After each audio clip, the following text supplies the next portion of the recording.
Midnight music.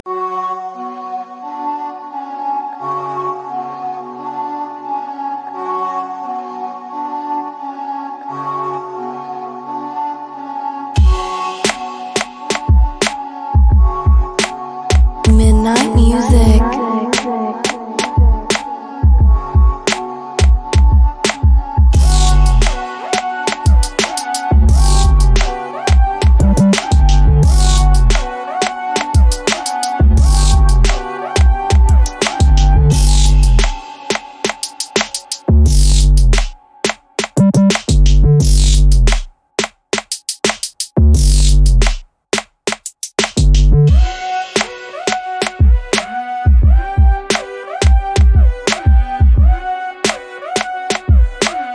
Midnight music.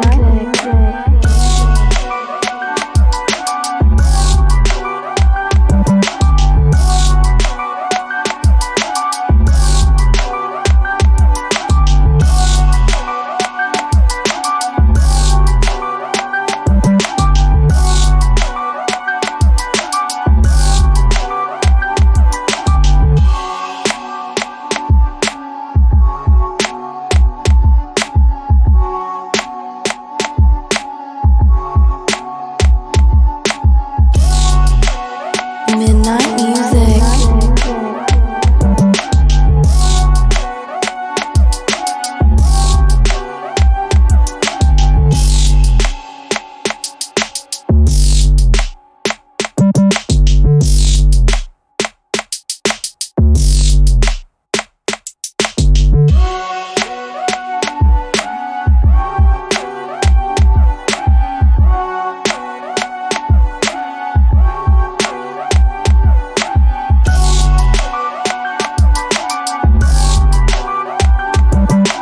Midnight music.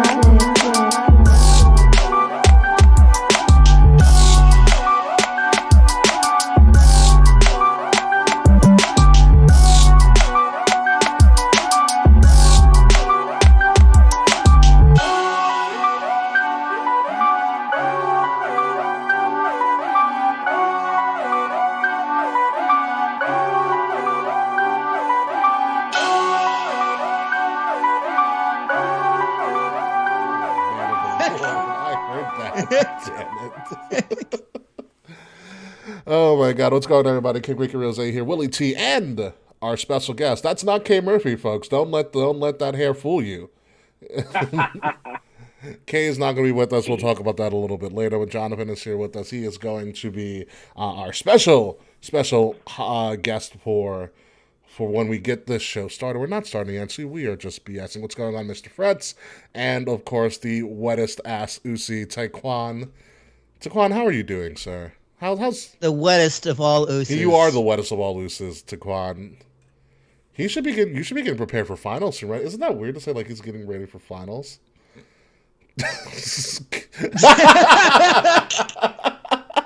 I can't read that. We'll let that one speak for itself. Thank you, Taekwon. As we prepare for the show. Jesus, Taekwon, you're supposed to be nice to our guests. For fuck's sake. Oh, Taekwon. Nah, it's so good. Taekwon, you are such a Dave Chappelle. It's amazing. That's Dave Chappelle. That's who he reminds me. He reminds me of a young Dave Chappelle. Just saying stuff just to say shit. Yeah. I know. Did I see a picture of Taekwon? Is he? He's in our Discord. He's in our Discord. He's on our socials. For someone who knows tech and everything, he's not really that active on social media. I think there he is. Yeah, view profile. Oh yeah, no, he kind of looks like. He kind of looks like 50 Cent, just a little bit. It reminds me like his personality. I mean, the way he actually looks. That's not a bad thing. Oh man, I gotta like 50 Cent before he got shot. And before he became a rap god and super in shape. Taekwon. What a great name. When he comes on, he's like, it's Taekwon, asshole! It's trouble. They're going to call me Taekwondo! Should I break the news that I'm Hispanic? Nah, let him guess. Let him guess. Keep on guessing. Yeah, keep on guessing. Oh my God. So, Fretz, this is Jonathan. Jonathan is a. I don't have a brain fart. He dates one of my friends from college, and we met up again at a wedding this past weekend. Both went to Hofstra, both frat boys, and it was just kind of like, oh, I podcast. What's your podcast about? Wrestling. He's like, oh no shit, I'm a huge wrestling fan. It's like, well you're in. We became best friends. pretty much, it literally was like a scene from Step Brothers. It's like, he goes to Jazz. You might want to switch seats. It's funny because like I heard stories about him, but we never like crossed paths or anything, you know.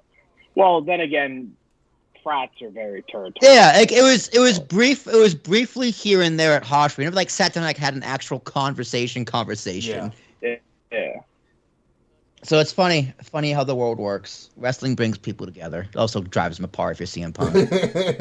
Fucking Punk. Yo, CM Punk, I love that guy. Yeah, nobody else does. Nobody else. Will's face. Just letting you know, I'm such a troll. So. It's trust That's me. fine. I've been doing this with Will for like what? So are we. Oh, okay. So, well, he gave you the Taekwon. It is pronounced like Thai, so it's not it's Thai. Taekwon. Taekwondo, baby. Yeah, yes, but yes, Thai. That's Taekwondo. Taekwondo.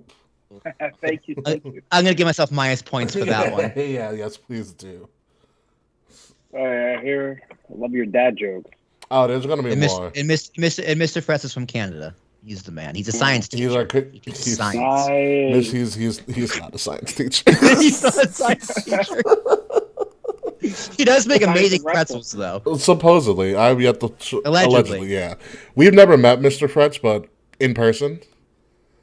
One day. Yeah, but he is a fan. He's also a member of our podcasting network. So. Nice. Yes, he does. I don't know if you ever watched. I don't know how long you've been watching wrestling, but his right now, Fretz's kick on his podcast, he's going through the Ruthless Aggression era of WWE. Oh wow! Yeah, and I'm actually gonna do. Fretz and I are doing a show tomorrow. We're recording early, so Will, you will enjoy this as well. Fretz and I are going to review 2002 Survivor Series. Oh, baby. Also known as the first ever Elimination Chamber match. Elimination Chamber, yes. I watched it over the weekend. It's a great match. That whole card was actually really good. What else is on the card? So it's right after the initial brand split. It's like the first major pay-per-view after the brand split. And so you had Spike and Bubba and Jeff Hardy kick off the show versus 3 Minute Warning.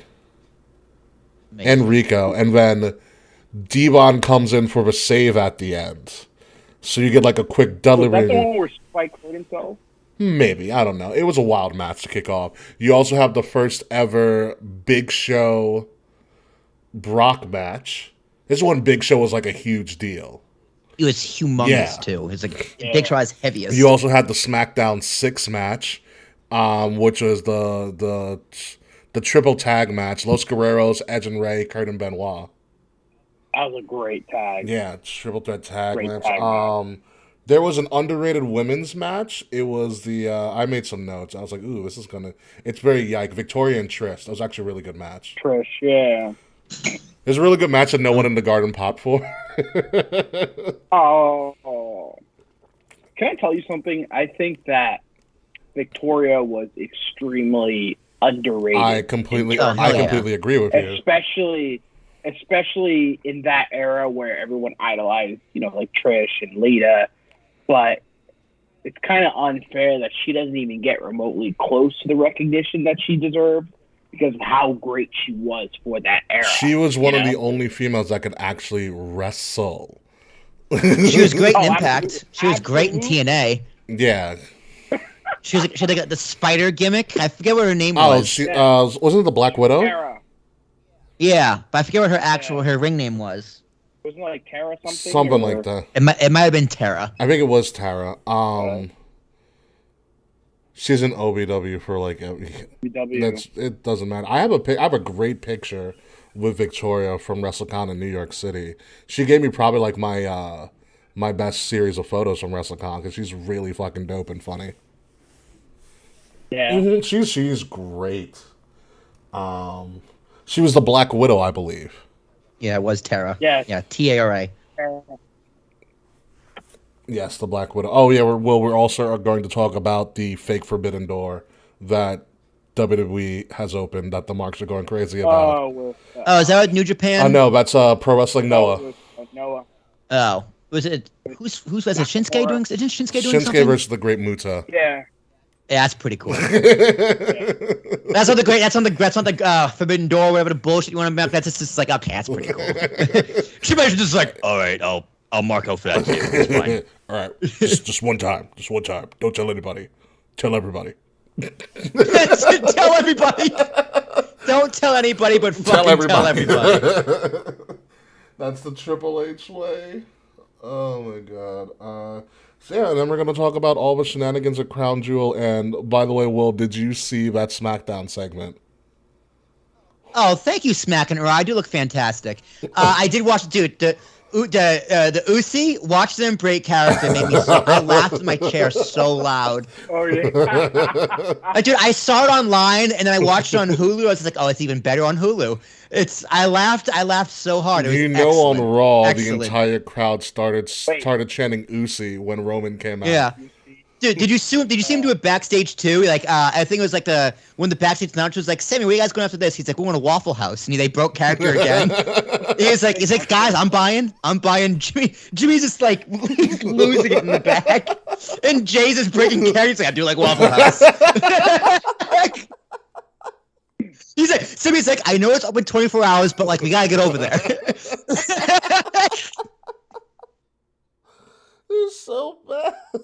But did you see after I think it was on Raw after he like punched the Miz and he cut like one of those ad lib promos. Oh, when he's walking back to the ring.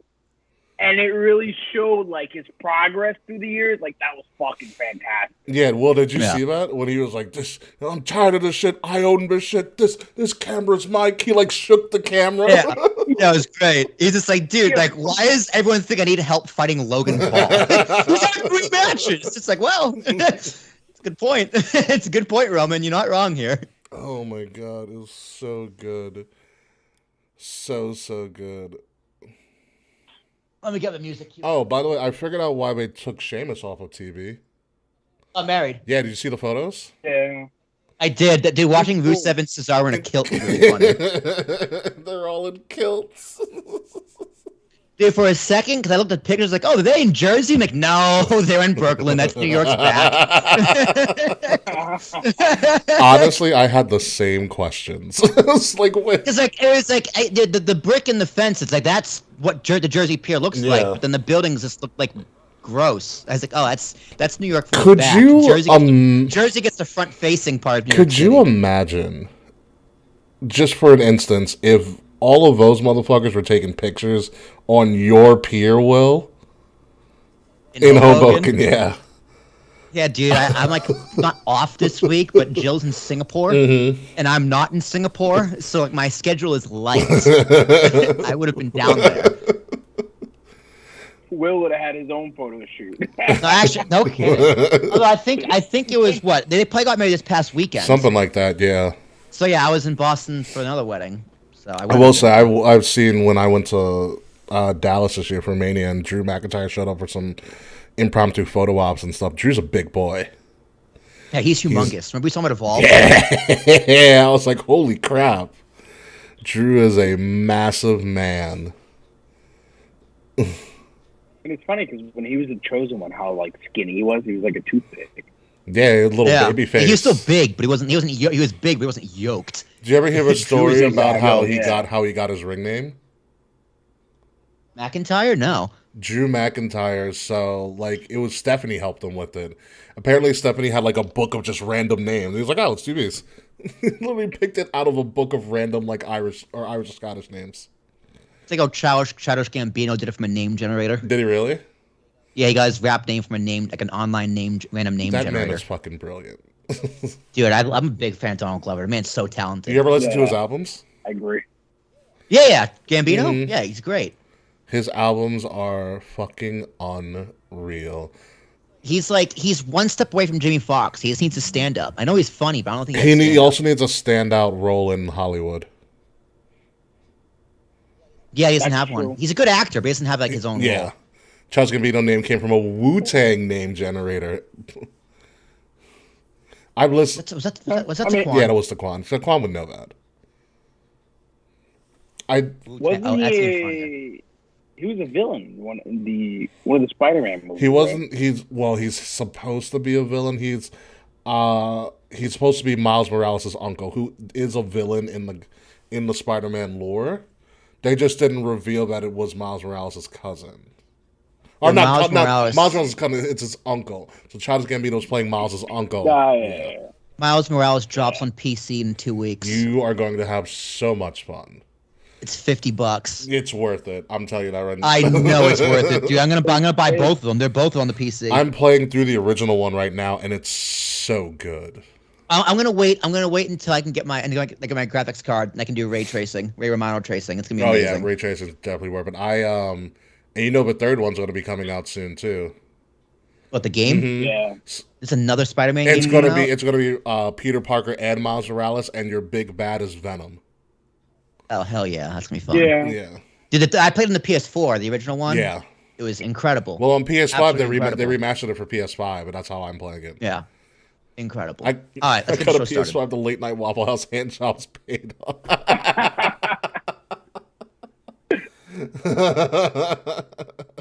I can't. Oh man, there is I was watching a Trevor Noah skit, which I'm very upset that he's leaving. But he talks about I'm surprised. he's been there for 7 years. But he talked about He is dating Dua Lipa. man's. He's dating Dua Lipa. You didn't know that? Get the fuck out Yeah. of here. That pose don't deserve that puss. Come on now. You didn't know? What happens? I had no idea. What happens when you're funny? It's true. What happens when you're funny, man? Yo, facts. That's the quote of the night right there. What happens when you're funny? It does work. From someone who's funny, it works. Yeah. It's what happens when you're funny. But no, in the skit, because he's touring places, because he did the Daily Show from Atlanta, and in the skit, one of his correspondents forgot who he is, forgot his name.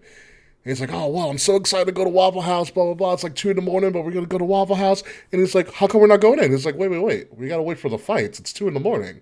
He's like, "But I just want the food." He's like, "No, you want the full Waffle House experience. A fight's gonna break out. Don't worry." Oh man. Okay, so hold on. Let me pull up my intro card of things I'm gonna say. Yeah. So, Oh, you have it written out this week, loser? well, no, it's really I don't have my ad lib written out. I just have the generic stuff that you read in the description written out. Oh, right. Yeah, because part of the stuff I write, some of the stuff I ad lib. Usually, the last part is the ad lib. Yeah, the ad lib is great. Yeah. So yeah, Jonathan, we're gonna hear Music Bed. He does a live intro. Read Boom. into the actual intro, and then we do our live intros over the music, and I'll introduce you. Yeah. How you say last name? Valerio? Valerio, yeah. Valerio. Don't mess up. Dude, I always He'll mess up. probably fuck this up. That's my worst part with being a podcast host. I fuck up names all the time. Yeah, he will definitely fuck this Oh, up. man. All right, I'm ready when you are. I'm gonna start rolling. Mm-hmm. Ready? All right, starting in 5, 4, 3, 2.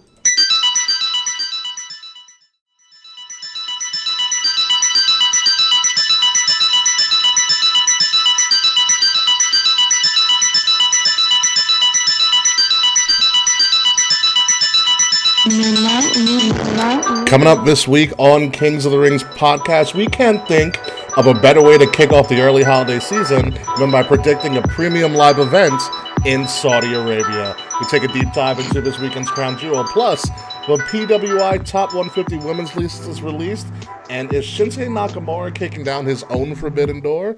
We will find out. So please put down that candy that you took the day after Halloween, right after you came from voting, and sit back and relax, because it's the 314th episode of Kings of the Rings podcast, exclusively on Wrestle Addict Radio, with our special guest. And it starts right now. Sweet little Ucey pie.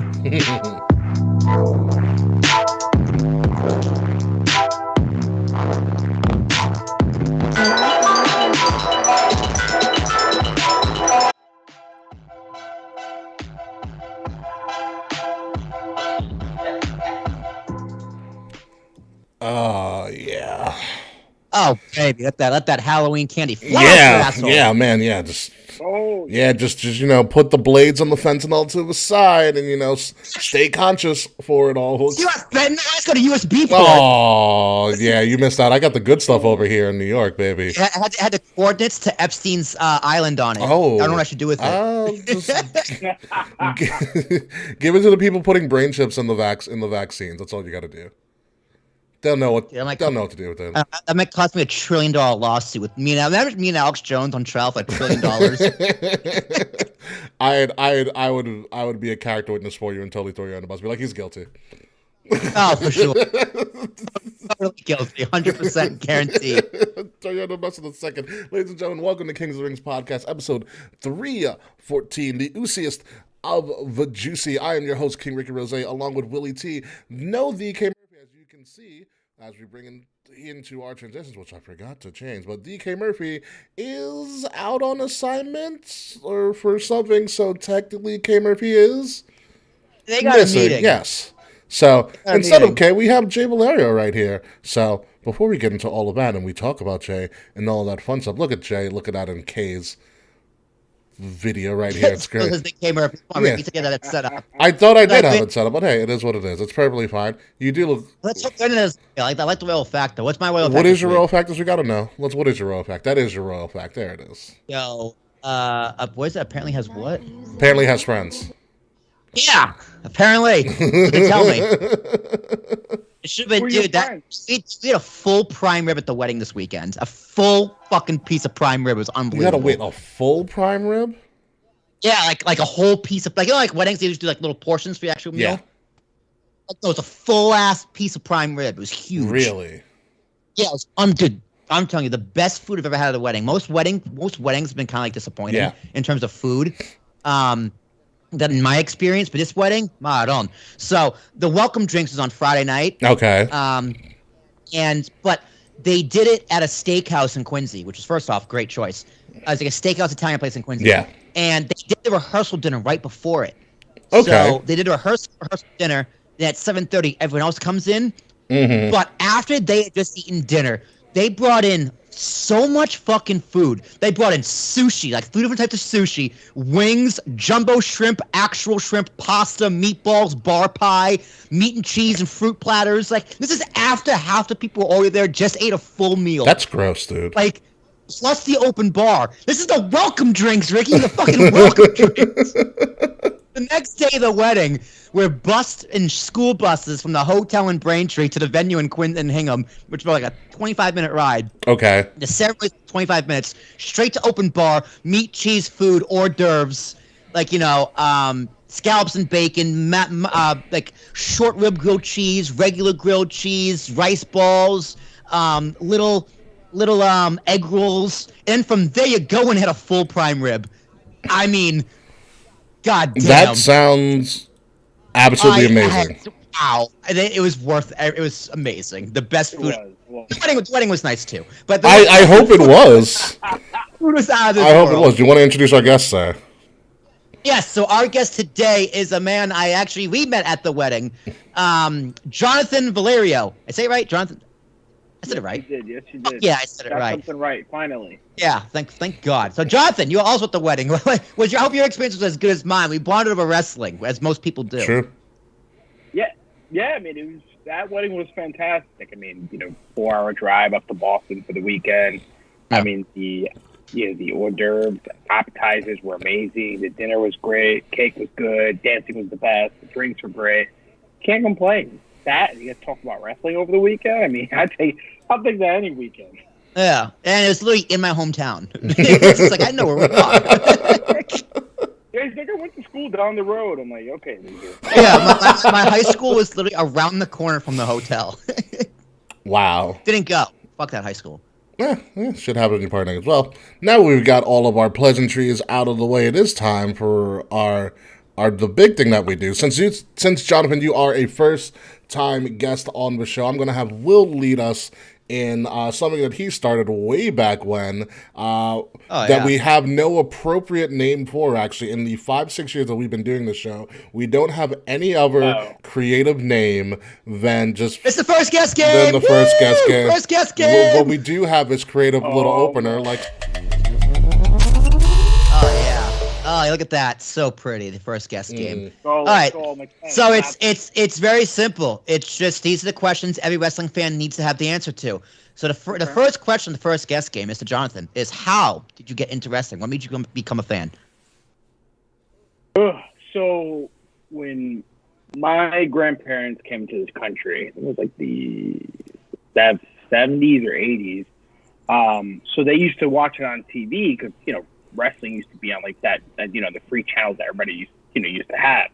So they started watching that, and they actually went to Madison Square Garden to watch Hulk Hogan because Hulk Hogan was extremely popular worldwide, especially in Dominican Republic. So that then transitioned out to my parents, my cousins, and honestly, it was my cousins who got me to start watching wrestling. And I just never stopped. I mean, they stopped, but I just kept watching it. And then I tried to get other people to watch wrestling too. And they're like, "What the fuck? You're a loser." I'm like, "No, this is cool, All right, excellent. Yeah, excellent. Favorite wrestler of all time and favorite wrestler currently? Ooh, all right. I'm a little biased because I grew up watching this guy. I know everyone grew up in the Attitude Era, but my all-time favorite was probably Randy Orton. Hell yeah! Wow, great answer. Great choice. Legend killer Randy Orton. I'm talking we're talking. Hey, nothing you can say. That Orton. Hey, Fuck yeah. That is the best Orton. You're correct. You're correct. My God. His transition from Intercontinental Champion to World Champion, defeating Triple H and whatnot, that was a great storyline. I mean, they kind of messed up his world title run, but that's just my opinion. I think they should give him a longer one, but I would probably say him. And you said current, right? Currently, who's your favorite person? Right now? Oh, man. By the way, Taquan for some reason is smoking you in the chat, and it's hysterical. I don't know why, but Taquan's just going off. Taquan said I thought he was going to say Savio Vega. Looks like an in-between of dark skin and white Sammy Sosa. Jeez, man, this guy's killing me. I don't know why. Currently, my fictional pussy's getting moist to the mention of all that food. Who's your current favorite wrestler? Oh, man. I mean, I love the Tribal Chief Roman Reigns. Everybody else loves him. But for myself, personally, I think it's the underutilized Dolph Ziggler. I think How dare you? How fucking dare you? I love Dolph Ziggler. Wow, no one tell Nikki Skywalker about that comment. No one tell anybody that. Dolph Ziggler sucks. No, what? No, dude. All right, we're gonna bring this up again. Is this the Oscar bait argument? Yes, fuck yes, the Oscar bait argument. So you know why Dolph Ziggler sucks? Because he wants so hard just to he tries too hard, and he kind of got far. In the end, it still doesn't matter. I know. Yeah, Dolph Ziggler sucks. He's like, it should have been me. I'm acting hard, emotion, passion, and he sucks at it. He's still better than his brother. Ziggler. Oh yeah, that's for sure.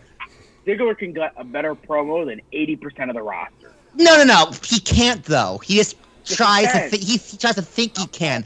I've never been happy that someone got a concussion until Dolph Ziggler got a concussion. No, you're ridiculous. That's terrible.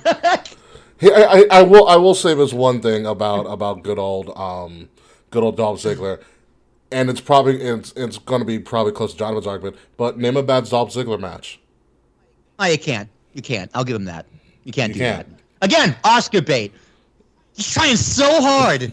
He sells so hard for that recognition, that Oscar, and he doesn't get it. Listen. He is a former NXT champion, which I still can't say with a straight face. I forgot.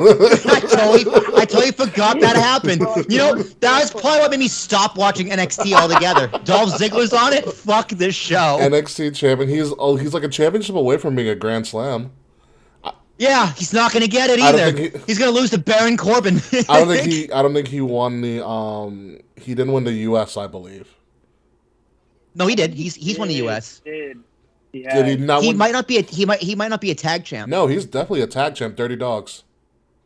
That's right. He might be. I think he is a Grand Slam. Did he win the IC? He definitely won the IC, right? Yeah, him and Miz went back and forth with the IC. So he is a Grand Slam. Never mind. He is a Grand He's Slam. a Grand Slam. He's going to the Hall. He won the U.S. title with Vicky. He was with Vicky Guerrero. Oh, okay. Future Hall of Famer Dolph Ziggler, you know? No, he is a Hall of Famer. That's what I'm not saying he isn't. I'm just saying he fucking sucks. But you know what? The Bushwhackers also Hall of Famers. Listen, don't you hate on the Bushwhackers? Hall of Famers. All right, let's move on. No, I cannot stand this Dolph Ziggler. All right, so Dolph Ziggler, man. I didn't think I was going to get so heated so early in this podcast, but here we are. And it's only been 12 minutes. It's been 12 American minutes. The fuck? All right, so next question, the first guest game. Your favorite match of all time? Favorite match? That's a tough one, I know. But Yeah. You can name two or three. It's always that's tough to put that on the spot. Oh man, this is really tough. Oh. One would be Eddie Guerrero versus Brock Lesnar, No Way Out. Amazing. Great match. Great match. Randy Orton versus who shall not be named in SummerSlam 2004, I believe. That was an amazing match. Wait, he who shall not be named. Is that Benoit? Oh, okay. I didn't know. Now we can say Benoit. That was a great match. He didn't work for us. Yeah, it's true. Let's see. All right. So, Will, you're gonna hate me on this one, but this is personally one of my favorite matches. No. Daniel Bryan versus Dolph Ziggler. I think it was bragging rights. 2012. Oh, the bragging rights card? Wow. Damn. And it was great. My personal favorite, because those are two of my, probably some of my favorite Why do I wrestlers, feel like the and bragging... going back and forth? Yeah, why do I feel like the bragging rights... Sorry about that. Why do I feel like the bragging rights match was featured in like a 2K showcase with Daniel Bryan? I think it might have been. I mean, the problem with the bragging rights, I feel like... It's just Survivor Series. Yeah, it pretty much was like a joke, but they had some great matches on, some of those cards. So I like the trophy. The trophy they went the end. It's like a Stanley Cup. I would say that. Yeah. Yeah, it was a good idea if they just did it at Survivor Series. Because that's literally what Survivor Series is. That's what Survivor Series is. Yeah, Survivor Series has a cup on the line. That'd be cool. Well, now we have war. Now we have War Games, so it's perfectly fine. Yeah, War Games. That's true. Yeah. Dude, I'm so mad we're not going to War Games. Well, I'm not going to War Games in Massachusetts. You're not going to War Games. It's in my hometown, and my mom won't let me go because it's fucking Thanksgiving. It's 2 days after. It's 2 days after. Yeah, I'm not going to be there on Thanksgiving Day, though. So that's the problem. If I was there on Thanksgiving Day, I'd be there. But that's my second Thanksgiving, all right? It's like second breakfast. You got to have it. All right. So the next question is, if you were a wrestler, what's your finisher, bitch? Describe it and give it a name. Yep. I don't understand why you didn't give me these questions before the show started. We did.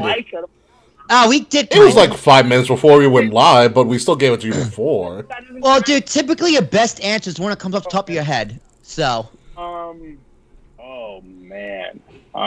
Shoot.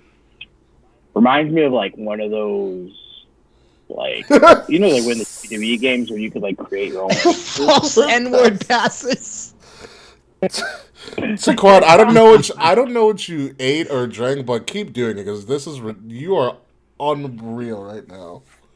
You're absolutely unreal. I love it. Yeah, he's this man. Another POC came on before him. He's probably right. Dude, I feel like a heel right now. Like all these guys just hate me for no reason. Good, dude. Heal it up, man. Tell Daquan to suck dick. I don't care. This fucking guy. Listen, he's a freshman in college. He's the world's his oyster at this point. No, it's not. Debt is his oyster. No, but it's not until after college. It's not until 6 months after he graduates. Ah, yeah, you're right. So. Oh man. So like, I don't know. I think it's a question that most wrestling fans, like, if I was a wrestler, mine would be a power bomb, some sort of power bomb, because I love Batista bombs. Yeah. But people have already done it though. Like you. So you can do a choke slam and call it the dick flick for all I care. That's your finisher. Yeah, but don't you want to do something unique? I mean, if You could. No, it could be a top rope move. It could be a submission. Like mine would definitely be. It would be a pedigree position into a power bomb. That would be mine. Oh, so it's a butterfly. Sure. I know what it is. I know what you're talking about. Yeah. Like I'd lift him up and then try and like do like a spin him and then power slam him.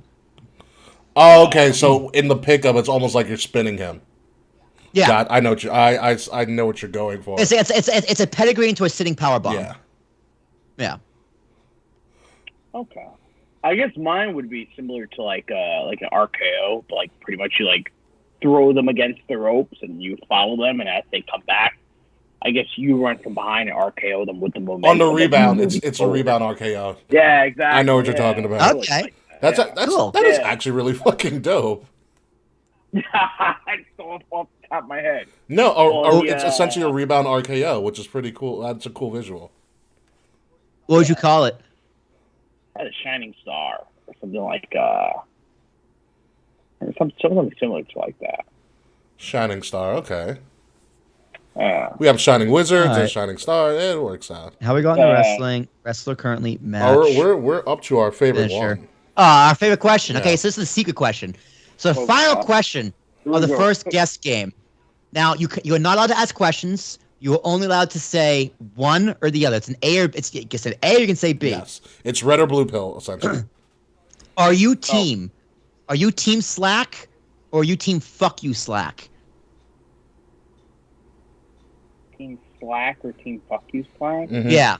Not, and I'll give the one question I'll answer. It's not the chat platform. Yeah, it's not the chat platform now. Slack is a fan. So you team Slack or you team fuck you Slack? Oh, I'm Team Fuck You. There we go. Yeah, everyone's team fuck you Slack. There we go. Yes. I don't know everyone immediately gets the joke with no context. Yes. I think we've had one, maybe two members of Team Slack, and I'm kind of in and out. Yeah, it depends on Will's mood. Depends on Will's mood. Well, thank you, Jonathan. All right, that was the first guest game, ladies and gentlemen. Shout out to Jonathan for doing the first guest game. That was a lot of fun. I love that. Yeah, game. no, it's been one of the more entertaining first guest games that we had. Also, I'm so glad I got to shit on Dolph Ziggler for like 3 minutes.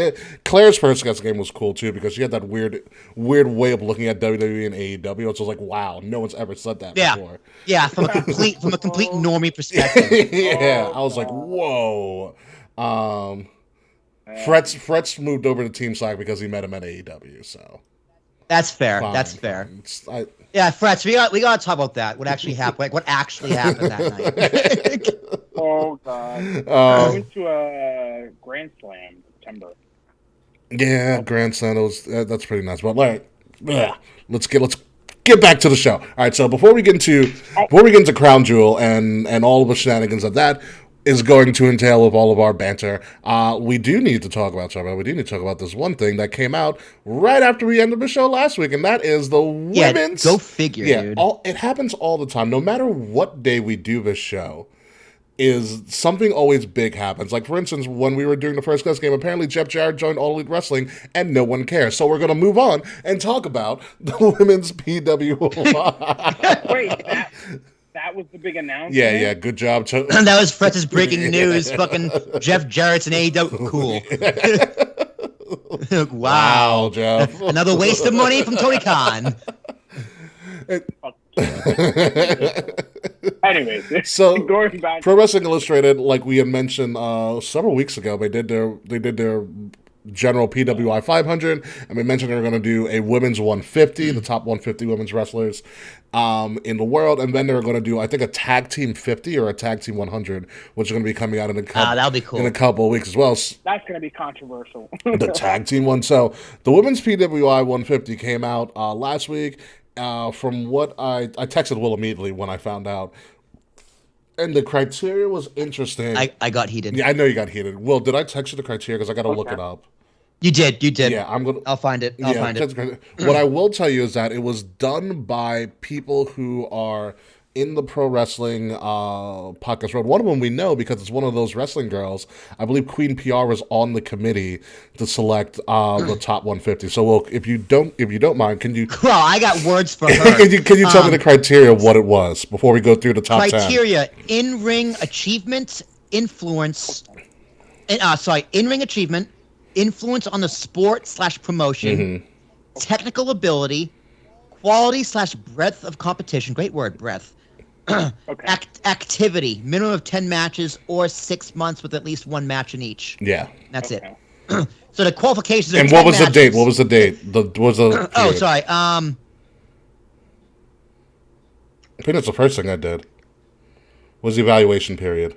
Evaluation period was October 2021 through September 25th, 2022. Okay, so here is, we're going to go from 10 to 9, because I think it's probably going to be the best way to do this, because I want to see the shock on everybody's faces, even though Will already knows his answer. So, I'm looking at it right now. I'm still mad. I'm looking at the text of the top 5. Like, this is some bullshit. Wow. Right, still reeling. All right, hold on. At number 10, Taya Valkyrie. From her work in AAA. Yeah, I know, Taya Valkyrie, because it wasn't about her work in NXT, let me tell you, because that shit. I mean, good for her. Yeah, I mean, good. I mean, NXT missed out, but, that was during the Vincent days. At number, where are we? At number 9, Starlight Kid, which I believe is from Stardom.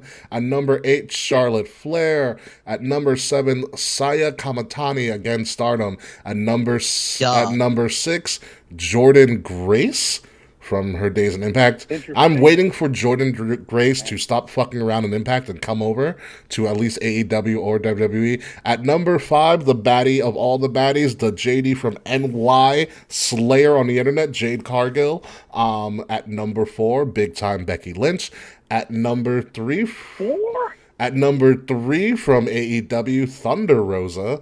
At number 2, from WWE, the EST, Bianca Belair. And at number 1, from Stardom, I believe, I'm going to try to see if I can say her name correctly, Sayori, Syuri, so Sayori is the number 1 rated women's wrestler. Some other interesting demographics for everybody.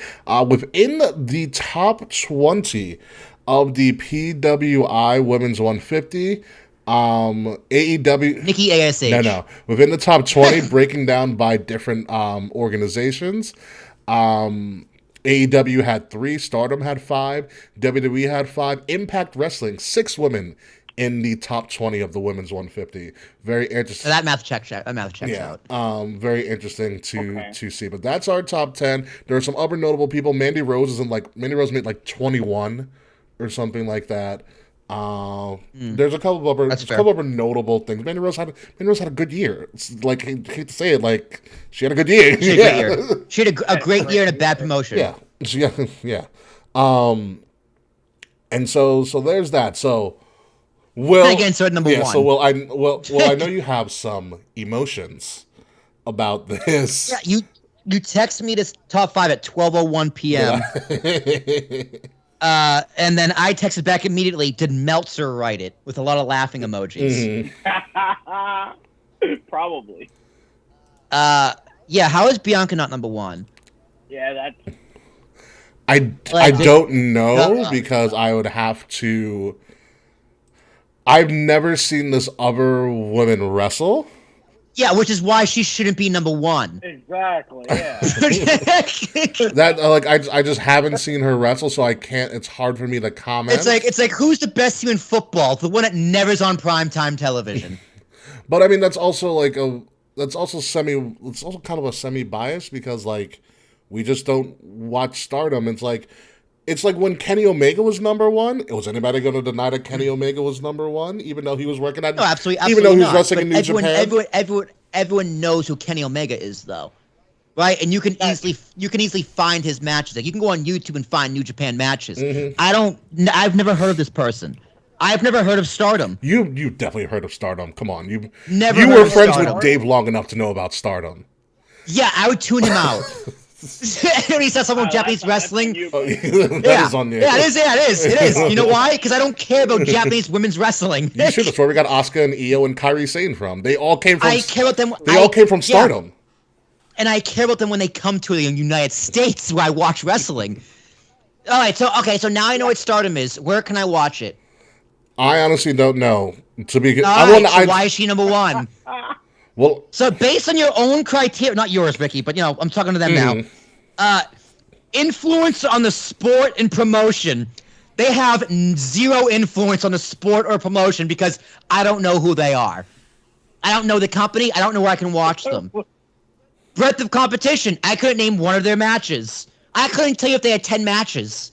I couldn't tell you any of their in-ring achievement. And I feel like most people couldn't. Jonathan, who's number one? What's their name? Do you even know their name? Her name? Since Ricky announced it. Siori. Sorry. Yeah. All right. How many titles did she win this past year? Do you know? How many times did Bianca win? Bianca won one. Yeah, but she's held it forever. At least I know that. Mm-hmm.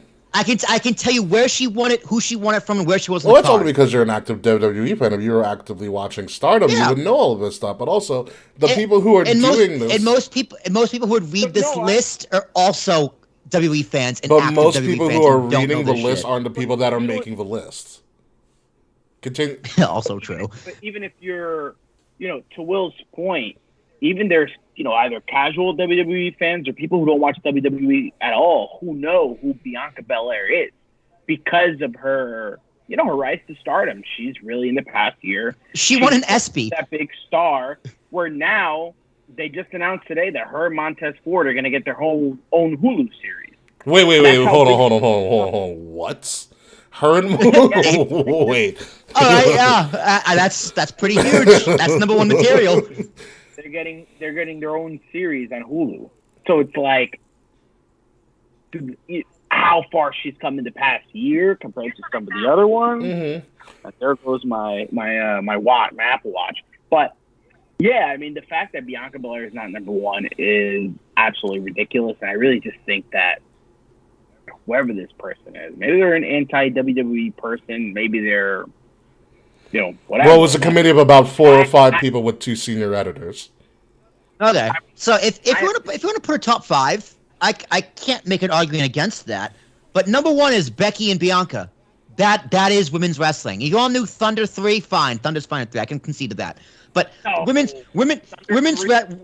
wrestling between October 2021, which is right after Becky came back. Remember, Yeah. she came back the previous August. Big time. Through this past September, before Becky got hurt, which is right at SummerSlam. They were women's wrestling, the two of them. Their feud carried all of women's wrestling. Here's the thing. They're 1 and 2. Here's the thing. Besides the fact that Taquan has now moved on to you, Will, and has been roasting you, which is great. He said you jerk off the footage of. Wow. Yeah. Yeah. Wow. Who told you? Here's the thing. We have this bias as all of us Americans here. Hell yeah. Thinking USA. that's the problem. I forgot what it's called.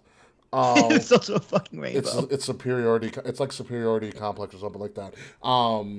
But we think that this is the end all be all, and for a lot of the times it is. There's nothing like WWE, but there is. No, it is. It is the end all. It is not the end all be all. No, Trust me. No, it's not Trust the end me. all be all. But the problem is we're so focused and we have this thought in our mind that the best wrestling, no matter what, comes from America. And that's not always the case when you look at the likes of New Japan and potentially even Stardom. But we also have this bias that they're not a big deal to us until they show up in America. But they're still a big deal, and they're still prominent. They're still good wrestlers in other places around the world. Asuka was still a ridiculous wrestler around the world. Miko Satomura, the final boss, was a fucking legend and didn't step foot into WWE until a couple of years ago when she was in NXT UK. Antonio Inoki won the fucking world title, and though it was never recognized in WWE, and he only wrestled like maybe one or so matches, and so there's that bias there. So as the one nice thing Daquan did say, which is kind of a flip, as WrestleMania is not for the hardcore fans, the PWI list isn't for the casuals. That's true. This is for people who really, really hone in and see the sport from a global perspective from all different parts of the world. So, It's still bullshit. I mean, is Shiori legitimately the number one that we're aware of? Probably not.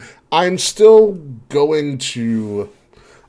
For me to make a final judgment whether or not she should surpass Bianca, because I think in all of our eyes we all agree, from what we've seen of women's wrestling, Bianca is the number one, with Becky being a close second. If Becky didn't get injured, they're on a race. And Ricky, let's use your argument with their criteria. So we gotta, but also we gotta I don't use know. their criteria. I know we have to use their criteria, but also I don't know enough about Sarah. I haven't seen any of her matches. I haven't seen the quality of her matches to make some sort of a sound judgment on whether or not she deserves to be number one. So that also goes into who should be number one then. How so? Because the big so we don't know because we don't know. We don't know. And that's what upsets us that we don't know. We don't know with this woman from Japan. But we do know with Bianca. Yes, we do. Right? Okay. So if you're going to follow by their criteria, the one I'm looking at is influence on a sport promotion. So you can say that the global wrestling's big on a global audience, but in terms of promotions, WWE is the biggest promotion. You take all the wrestling fans in the entire world, most of them, bless you, only watch WWE. Okay. That's just a fact. So influence on the sport in the promotion. Bianca had the most influence and impact on the sport of wrestling in the biggest promotion in the world. Okay. Arguably male or female in that time period. All right. In that time period? Yeah. So for me, out of all these criteria, I think that's the most important. If you're weighing them, sure. Quality of breadth of competition. Their main feud with Becky Lynch, who on this list is number 4.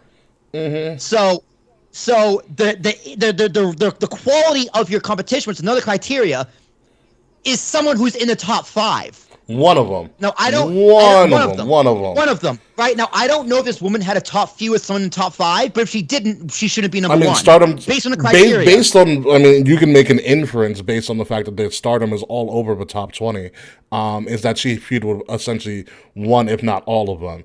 And it, like your quality and breadth of competition essentially is saying, like in the college football, as in strength of schedule.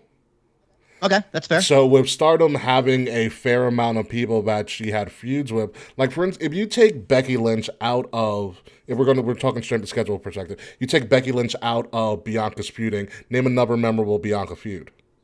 Yeah, if she take out Becky Lynch, she's not number 1. You can't do that because she did. Yeah, right. But continue. Sorry. No, that's it. That's it. If you using the criteria, Bianca Belair did it because she excelled at the highest level, at the highest promotion in every single category.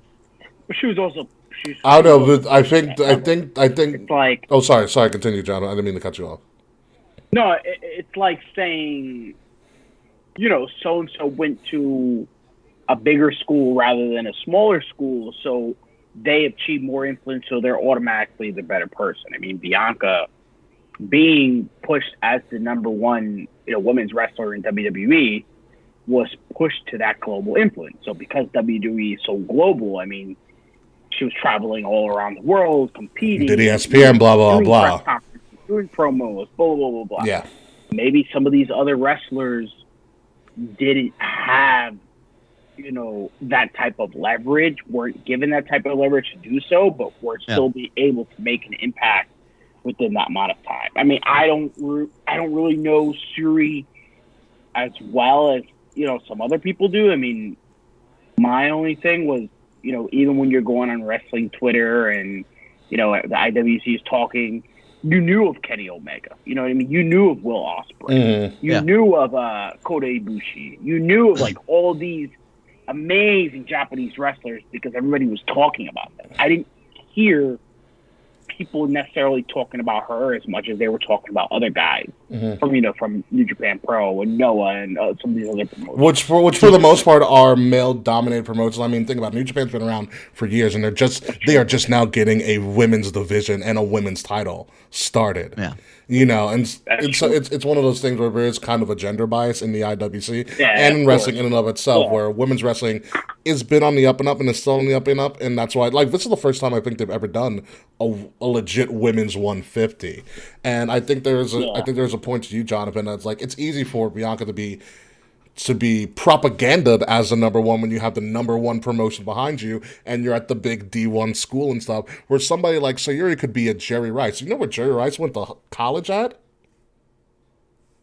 No one. No. Mississippi Valley State University was part of an offense known as the Satellite Express, which averaged about 700 yards a game. You know what the play was? Throw to Jerry Rice. Okay, so it's one of those things where, like, yes, they are not, just because they are not at the big time school doesn't mean that they're not great. And that's true, but are they greater than the greatest? Is everybody better than Jerry Rice at the wide receiver position? I don't know. There is not. Terrell Owens got close. That's fair, but you know what? Jerry Rice came to the NFL and made his name. Mm-hmm. If Jerry Rice played for the CFL, would you be comparing him to like a Randy Moss? Yeah. No, because you never would have heard of him. Well, yeah, Warren Moon went to the CFL. You know who Warren Moon is? I don't know who that is. Damn it, you really need to watch football. I don't. That's on me. That's on me for not knowing football. That's on me for not knowing football. It's true. Fired. Yeah, you are fired. Yeah, at the end of the day, this list is meaningless since it's an opinion. So if you disagree with me, go fuck yourself. But if I disagree with you, I can go fuck myself. It does. I will say this: it does make me interested in seeing what some of her matches were within the past year. Be like, what is she all about? I still don't. I know you don't. I'll catch her in WWE. But I mean, honestly, women's wrestling has really come a long way. The fact that they can even put up this list in the first place, compared to years ago, where I don't think you might have had a struggle getting 150. I was gonna say, I don't think you could find 150. Yeah, exactly. I mean, so I still couldn't name 150 female wrestlers. Couldn't do it. It's hard. It is very, very hard. I couldn't name you 100. I probably couldn't name you 50. Probably. But let's stick with the women in our Here Come the Women segment. So speaking of women, that I don't know, I don't even think Ronda was on the 150, to be honest with you. Be it as it may. Ronda Rousey, who can't cut a promo worth a damn, in my opinion, at this moment in time. Bad. Bad. However, I did want to talk about this. Ronda has now initiated her, for the umpteenth time, a John Cena-like open challenge, and her first open challenge participant was another Triple H baby, the returning Emma, who has some good credits, who I do not believe was also in the women's 150 as well, because I think she took some time off herself. But Emma is back almost 5 years to the day that she got fired. They brought her back, which is very interesting. But I wanted to get your guys' opinion, and we'll start with you, Jonathan, since you are our guest. What do you see? Because I see some potential in what this open challenge can do. This is based on, this is really just based on what John Cena did with his U.S. Open Challenge, which was fucking legendary. And if Ronda can hit the right tune, I think you have something big here. But do you see any potential in Ronda doing an open challenge for an extended period of time? I do. I think that, Ronda doing an extended open challenge is great. Not just for her, but it's also great for, the women in the back who are able to showcase more of the wrestling, get more TV time than usual. My only problem is with Ronda Rousey herself. I mean, props to John Cena, because John Cena, he knew how to cut a promo, and he also knew how to get people over. Now, does Ronda Rousey know how to do the same thing? I don't necessarily think so. I mean, I just think, don't get me wrong, I loved Ronda Rousey in terms, definitely, the UFC, and then, when she became champion. But I feel like this experiment that we're trying to do, getting UFC stars, WWE stars, is not working. And it's not working with Ronda Rousey because, one, I feel like she just can't make that adjustment to, UFC fighting with all her training here. And then, like you mentioned, she can't cut a promo to save her life. You gotta take that microphone off of her. Like, maybe get her like a Paul Heyman, a guy that can, advocate on her behalf. You know what I mean? Or pair her up with like Shayna Baszler. Which they're hinting at. Thank God. Oh, dude, watching her chuck out Natty on SmackDown, I was like, finally! For no reason. Fucking finally someone did that. That's what I've wanted to do for years. You know what it is? Well, now what I think about it, remember when John Cena was doing his U.S. Open Challenge? He wasn't responding to the crowd. I think Ronda's issue is that she hears the crowd boo her, and she says, oh, they hate me, I'm supposed to be heel, and she's playing wrestling at this point instead of being Ronda. You know what I mean? It's weird to do an open challenge as a heel. But also when Cena did his open challenge, he didn't say many words. He came out, did his thing, hey, open challenge time, you want some? Come get some. And then the fight happened. It was more for the matches, right? The Cesaro match, the Sami Zayn match, the Dolph Ziggler match, probably. Yeah. Putting on bangers, too. Like, great matches. Kevin Owens match. Mm-hmm. Matches, well, can Ronda do that? You know what I mean? Can Ronda, put up consistent matches week after week after week? And I mean, she can, for sure. Do they have enough talent for them to do this on a consistent basis? Because no, I don't think so. As much as I would like to see new talent, I mean, I would love to see new talent rather than seeing Sonya Deville get beat up for like the 15 millionth time, or have Natty job like who knows how many times. Like I don't know that roster, and it's getting bigger now. If they have enough people to go through is to keep it fresh. Yeah, my thing is they brought back Emma, which is a surprise to me. Is she staying or is it a one-off? I think she's staying. She's staying. I think she is staying. So I believe this is Daddy Trips yet again. This is Daddy Trips finally pushing what he wanted to push without Big Bad Vince in his way. He always wanted to expand the women's division. NXT is loaded with a lot of green women's talent, and I think during this open challenge, you're probably going to see an influx of people coming back. Sarah Logan, your boo Will, is on her way back. If you've seen the promos, hell yeah, Sarah Logan's on her way back. I think Emma is the first of some other people that will return to the company now that Triple H is in hand. I think they're all going to be showcased in some way, shape, or form in this open challenge. It could be some NXT people just doing a one-off just to get some minds on NXT. But I think in my crazy booking here, this is me being a mark real quick. Here's how it goes. Ronda runs through a bunch of people. You get to, and this is also my short booking because I think you have to move on from this because, like you said, Jonathan, I don't trust Ronda for doing this for too long. I feel you on that. But I think she runs through some people. You'll get up to either Survivor Series or the Rumble, and Ronda doesn't have a match because she's run through everybody in the open challenge. Who the fuck is she gonna face? I'm not like most girls. I think Nia does return, but it's not Nia. Oh, it's Sasha. Charlotte Flair.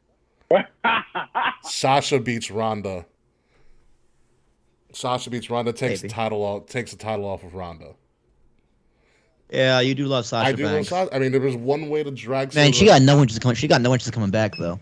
Nobody knows, but it's fine. I love to see her on Hollywood runways, and her social media is great. I don't care. She's a Black Panther. Her in the New Day, and Jimmy in the background smiling for once. Yeah, with Naomi. I got a prediction though. I think her next open, if she has one of those open challenges, I think it's gonna be Chelsea Green. Yeah, Mrs. Zack Ryder. I think Chelsea Green got a bad rap because she blew out her knee twice. I know. Shame. Like, I would love to see Chelsea Green. I think Nia Jax will come back to a mega pop. Maybe. I think Nia Jax would come back to a big pop. Obviously Naomi would come back to a pop. Tegan Knox, if she can walk on her two bad knees, would be great to come back. you know. But it is what it is. So before we move on to Crown Jewel, as we've been going here for a while, this is great. We can almost have a 2-hour show with you, Jonathan. You are an excellent guest. Let's go. This also leaked right after we got off a show last week. Pro Wrestling Noah is having one of their big, one of their New Year's matches going into the new year of 2023, featuring the Great Muta, who's on his retirement tour for the Again? I guess, with his surprise opponent Shinsuke Nakamura. And as you guys know, this got the interwebs going off, being like, WWE has finally opened up the forbidden door and is allowing their wrestlers to go to other promotions. And I have some thoughts about it, but before I go to my thoughts, Will, what are your thoughts on Shinsuke versus the Great Muta? Cool. Yeah. Like, it's cool. Legit, it's actually happened. Shinsuke posted it. Like, this is a real thing. Yeah. I mean, is it a dream match? I mean, maybe, kind of. I don't know, but yeah. I mean, Muta's a legend. Nakamura's a Japanese legend. So why not? Why not? You know, when I first saw this, I definitely thought, I was like, who came up with this? Like, I thought this was somebody like just did a Photoshop job real quick. Like the one with Sheamus. Almost. You know what it is? So there is a Twitter account that is it's called like Pro Wrestling Versus Generator. So it's a random generator, and it puts two people against each other. So it'll be like Raw for the Impact Championship, Nick Gage versus Al Snow, and it'll tweet. Yeah, that's how Tony Khan books Dynamite. And it'll tweet it out. I'm dead. And it's amazing. So I thought it was that, but then it turns out it's actually a real thing. I'm interested for it. Pro Wrestling Noah's a really good company. It's been around for a very, very long time up in Japan. But here's my thing with this at all. Because people are like, oh, this is the forbidden door opening for WWE, which is bullshit. Because if anybody knows WWE's way better to do business, especially with the Japan companies, we have lent out wrestlers to New Japan and stuff, especially in the 90s. Tons of times. We're talking about Undertaker's done a match. Hulk Hogan's done a match. Andre the Giant was over there. I think Warrior was over there for a little bit as well. The Road Warriors. They sent him back real quick. Yeah, they're like, whoa, too much. You know, so this isn't a new thing. And also, if you're going to go to Jericho as well, also you want to go to modern times when Evolve was around, which, God, I miss that promotion so much. Yeah, WWE back to Laboom. frequently have their up-and-coming NXT talent do Evolve circuits. Velveteen Dream, Tyler Breeze, the Street Profits were the damn Impact Tag Team Champions for a good while. Fabian Eichner was a world champion in Evolve. I said Impact, I meant Evolve, sorry. Fabian Eichner was an Evolve champion. Yeah, they were. I have a picture with them with the Evolve Tag Team titles. Raquel Gonzalez, like all of these good talent. Johnny Gargano went through there as well. Tommaso Ciampa showed up. So this isn't new, and I think this is also a big thing because this is Triple H playing chess while everybody else is playing checkers. If we go to the Triple H's big picture, which got sidelined for a little bit because Vince was being Vince, he wants NXT Japan. He wants NXT. One of his satellite sites is going to be Japan. Europe, Japan, Mexico are your three big ones that he's going for. And he's doing the same thing that he did when he got NXT UK off the ground, which will now turn to NXT Europe. He partnered with the local promotions and lent wrestlers out as charity, so that in the future, when Triple H and company rolls in with NXT, no one has a fucking issue. Yep. Yeah. It's called Consolidate. Yep. Fucking now. Yeah. He's creating relationships with these promoters. Like, if you go back to one of the first takeovers from the UK, he even had the promoters from ICW and Progress in the front row. And they highlighted them on the show about who they were and who they represented. So this is Triple H playing politics because NXT Japan is probably the next big NXT after Europe that will open up. So do not be surprised. Imagine the UN stepped through. It's like, hey, well, hey. This is a corporate monopoly on the global stage. All right, no more consolidating. We're gonna break you up, WWE. You're broken up. Guess who's coming back? WCW is back, baby. We're gonna put Eric Bischoff in charge.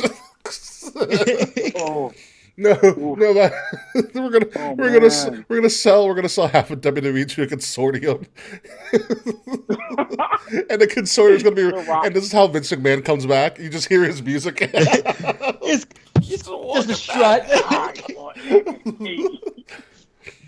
I bought your competition, Which was my company, so I'm back. which is mine. gonna be like promo. How does this promo work? Yeah. Oh wow. So that I think that's what's going to happen. Is that Triple H is playing politics, and I think it's a great game of chess that Triple H is playing, and I can't wait to see what happens with that. But let's move on to what we really came here to talk about, which is more wrestling, obviously, and the Crown Jewel Premium Live event going on this Saturday at noon. So set your alarm clocks, because I still have a hard time waking up before noon on the weekends because I'm still a kid at heart. Crown Jewel this Saturday at noon, hailing from the Kingdom of Saudi Arabia in one of their bomb-ass stadiums that I don't know what they use it for, but it's going to be there. It's happening. Apparently, Colt Cabana is also back in AEW as we speak, according to Mr. Fretz, that was Jericho's mystery opponent, which is kind of funny. But be that as it may, Crown Jewel, we're going to kick it off from the start here with the biggest match on the card. And the reason that this thing is going to make a shit ton of money for no reason. Roman Reigns, Logan Paul, WWE Universal World Heavyweight Championship on the line. They've been promoting this one lucky punch mantra, and Roman Reigns is like, it's so fucking stupid. Roman Reigns, exactly. So that's what Roman Reigns is saying. stupid. Like, Roman Reigns is like, this is not Ucey. I don't know why I'm even doing this. Oh, because you're getting a paycheck, Roman. So do we have to talk about this? You said 3 matches. Do we have Dude, yeah, it's gonna be great. I can't wait. I think it's gonna be great. Jonathan, what do you think about this? I think it's either gonna be like Logan Paul's gonna get slaughtered, or I think it's gonna be a fantastic quality match.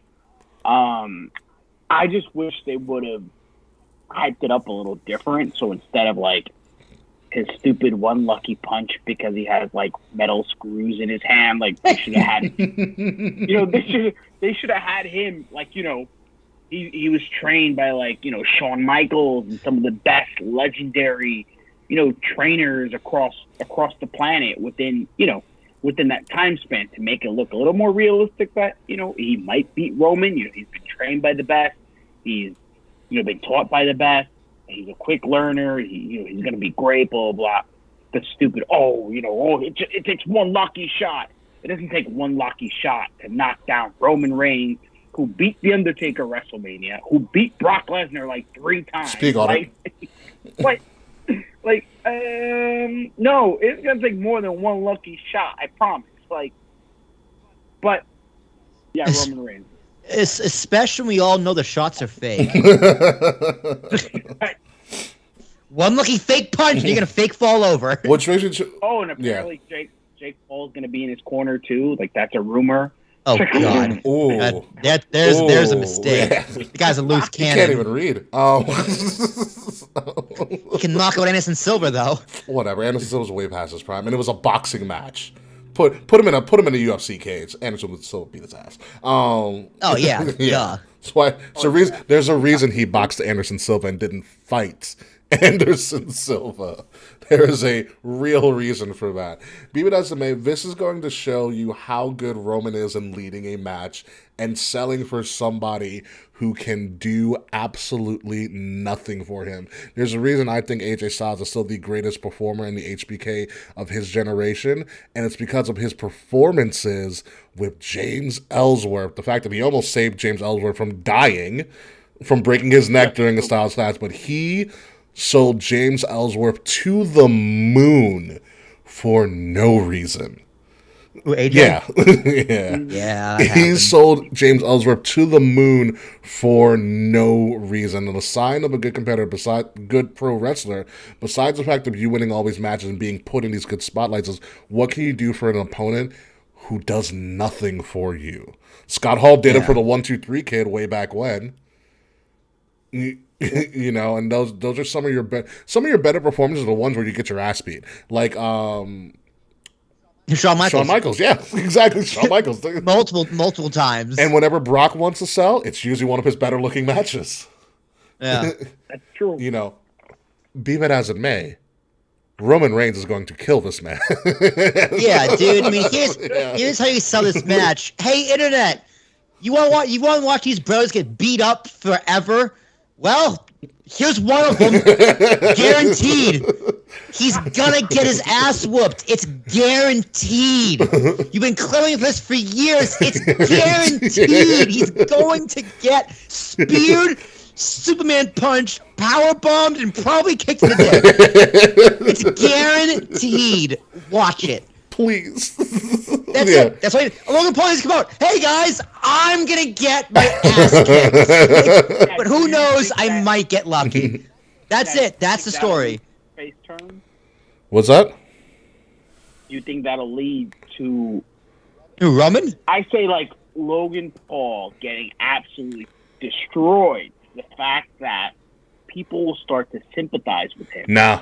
And he gains more respect and become a no, too much heat on him still. Too much heat. I mean, Logan's being presented as a face, kind of. Roman's already a face, yeah. Roman's just over. Yeah. He doesn't matter. Roman's Roman at this point. He's not a face or a heel. He's just Roman. There's too much Logan Paul heat. True. Like, people still want to see Logan Paul get his ass beat for things he's done outside of the ring. Of course, yeah. Like, people want to see Logan Paul get beat. It's very effective. People want to see Logan Paul get beat for just existing.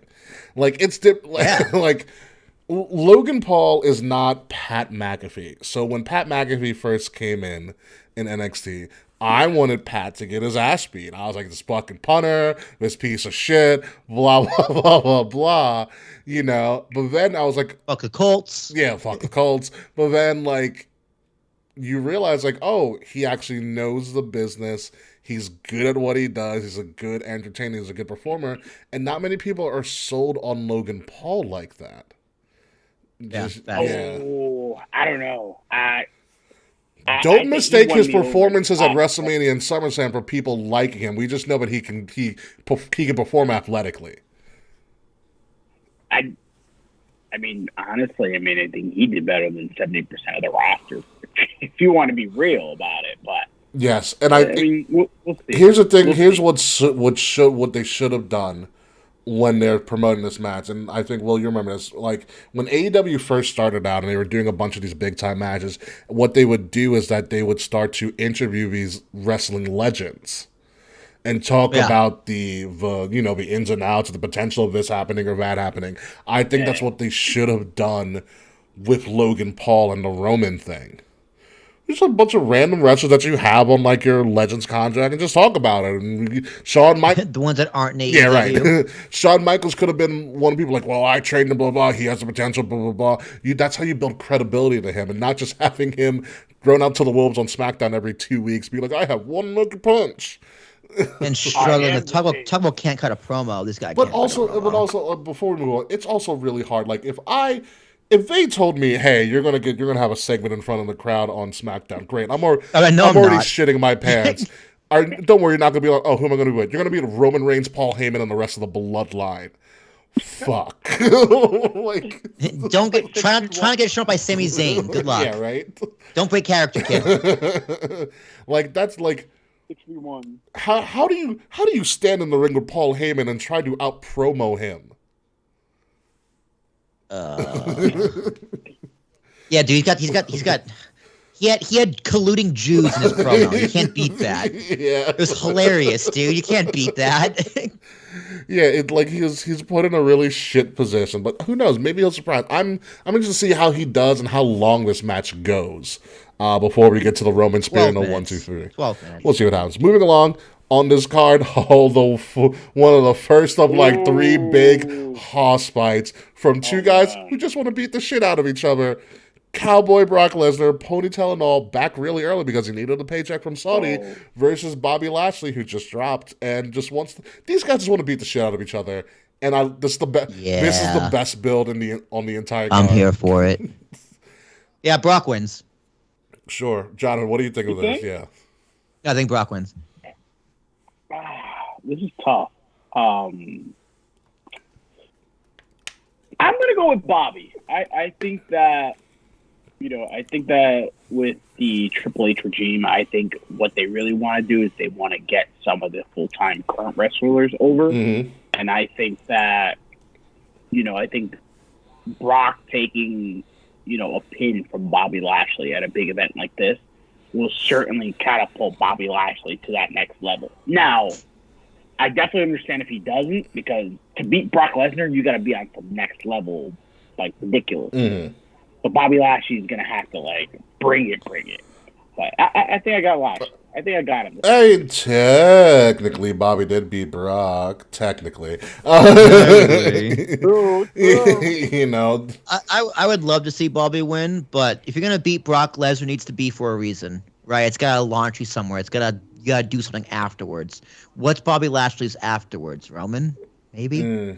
Like, that's a feud I want to see. Yeah. But then again, Sami Zayn's working the loop with Braun Strowman. You see Sami Zayn hit the Superman punch on Braun Strowman? No, I did not. That was hilarious. Which it's amazing. Braun sells it so good. Which makes you think Braun's going to go after Roman next, which I would also love to see. So that's my thinking. So if Bobby's going to beat Brock, he should go to Roman. But if he's not, there's no point in beating Brock. Brock has lost a feud with Roman. Mm-hmm. So he needs to get get some heat back, get some momentum back. Yeah, but Brock is part-time, so true. You don't know he's just going to go away for no reason anyway. Yeah, that's true. It's going to be this pay-per-view and just buy, or is he just going to do this and continue onward, Yeah, flip a coin. Who knows? I mean, Royal Rumble's around the corner. Yeah, this might be this. So Survivor Series. Yeah, but he's not going to be in a. Imagine Brock Lesnar in War Games. No. No. Nope, not Brock doing that. Lesnar versus 5 guys. Literally, Brock goes into War Games and he's the first person in the cage.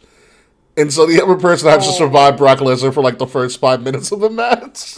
It's like, huh? Come on. No. Who you gonna give him? Booyaka, booyaka! That's my pueblo! Rey Mysterio runs around for like 5 minutes and Brock can't catch him. Yeah, he has springboards from rope to rope. You play the betting hymn. I think I have a soundboard on here somewhere. I don't want to find it though. Yeah, that would be wild. But I don't know. I think the only way Bobby beats Brock is if Brock lets him. I think it's going to be fantastic. I see this being as heated as Goldberg Bobby from like last year. Like that was a great match for no reason. That was a good match for no reason. That was like, wow, Goldberg Brock. Yeah. And so did Bobby. And they're playing it up like these guys just want to beat the shit out of each other. So I wouldn't be surprised if this goes to like no holds barred at the last second, or like no disqualification or falls count. Falls count. I just have this picture of like Bobby and Brock going into the streets of Saudi and still beating each other. Still beating the crap out of each other. He pins him on the Crown Prince. Just hits the F5, kicks the Crown Prince, and it lands on him and just pins him on the Prince.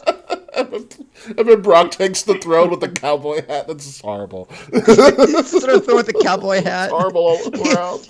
He's like, women, you're all free. Oh my god. This is a toss up for me, but I'm gonna go with Bobby here because I think Brock's gonna go away for a little bit because Brock's being Brock. It's not Brock's season yet. Brock's season's in a couple of months. It's family. Fair enough. It's family time for Brock. Flip a coin. Yeah. Flip a coin. Moving. So, are we keeping count? No, not at all. No, we used to, but then that got too much for everybody. The scorecards were a lot of fun. Yeah, the scorecards are great. Yeah. This is going to be an interesting match here. We have the Raw Women's Championship, Bianca Belair defending against Bayley of Damage Control. This is an interesting one. I don't like Bianca's coming up being number 2. Bayley didn't even place in the top 10. Because she was she wasn't back yeah, yet. because she was injured Yeah, all she was the injured. time. And so my question is, do you have your arguably your number one female wrestler in the world drop in Saudi? Jonathan, you're up. Yeah, I think Bailey's going to beat Bianca, and I think what really confirmed it was what do you call it? Io Sky and Dakota Kai and Sky. Dakota Kai. I think them losing the tag team championships solidified that I think Bailey is going to win the women's championships. Now, I think what they've done with Damage Control is it's kind of tough to book them because everybody wants them to be booked like the Bloodline, where all of them have the championships.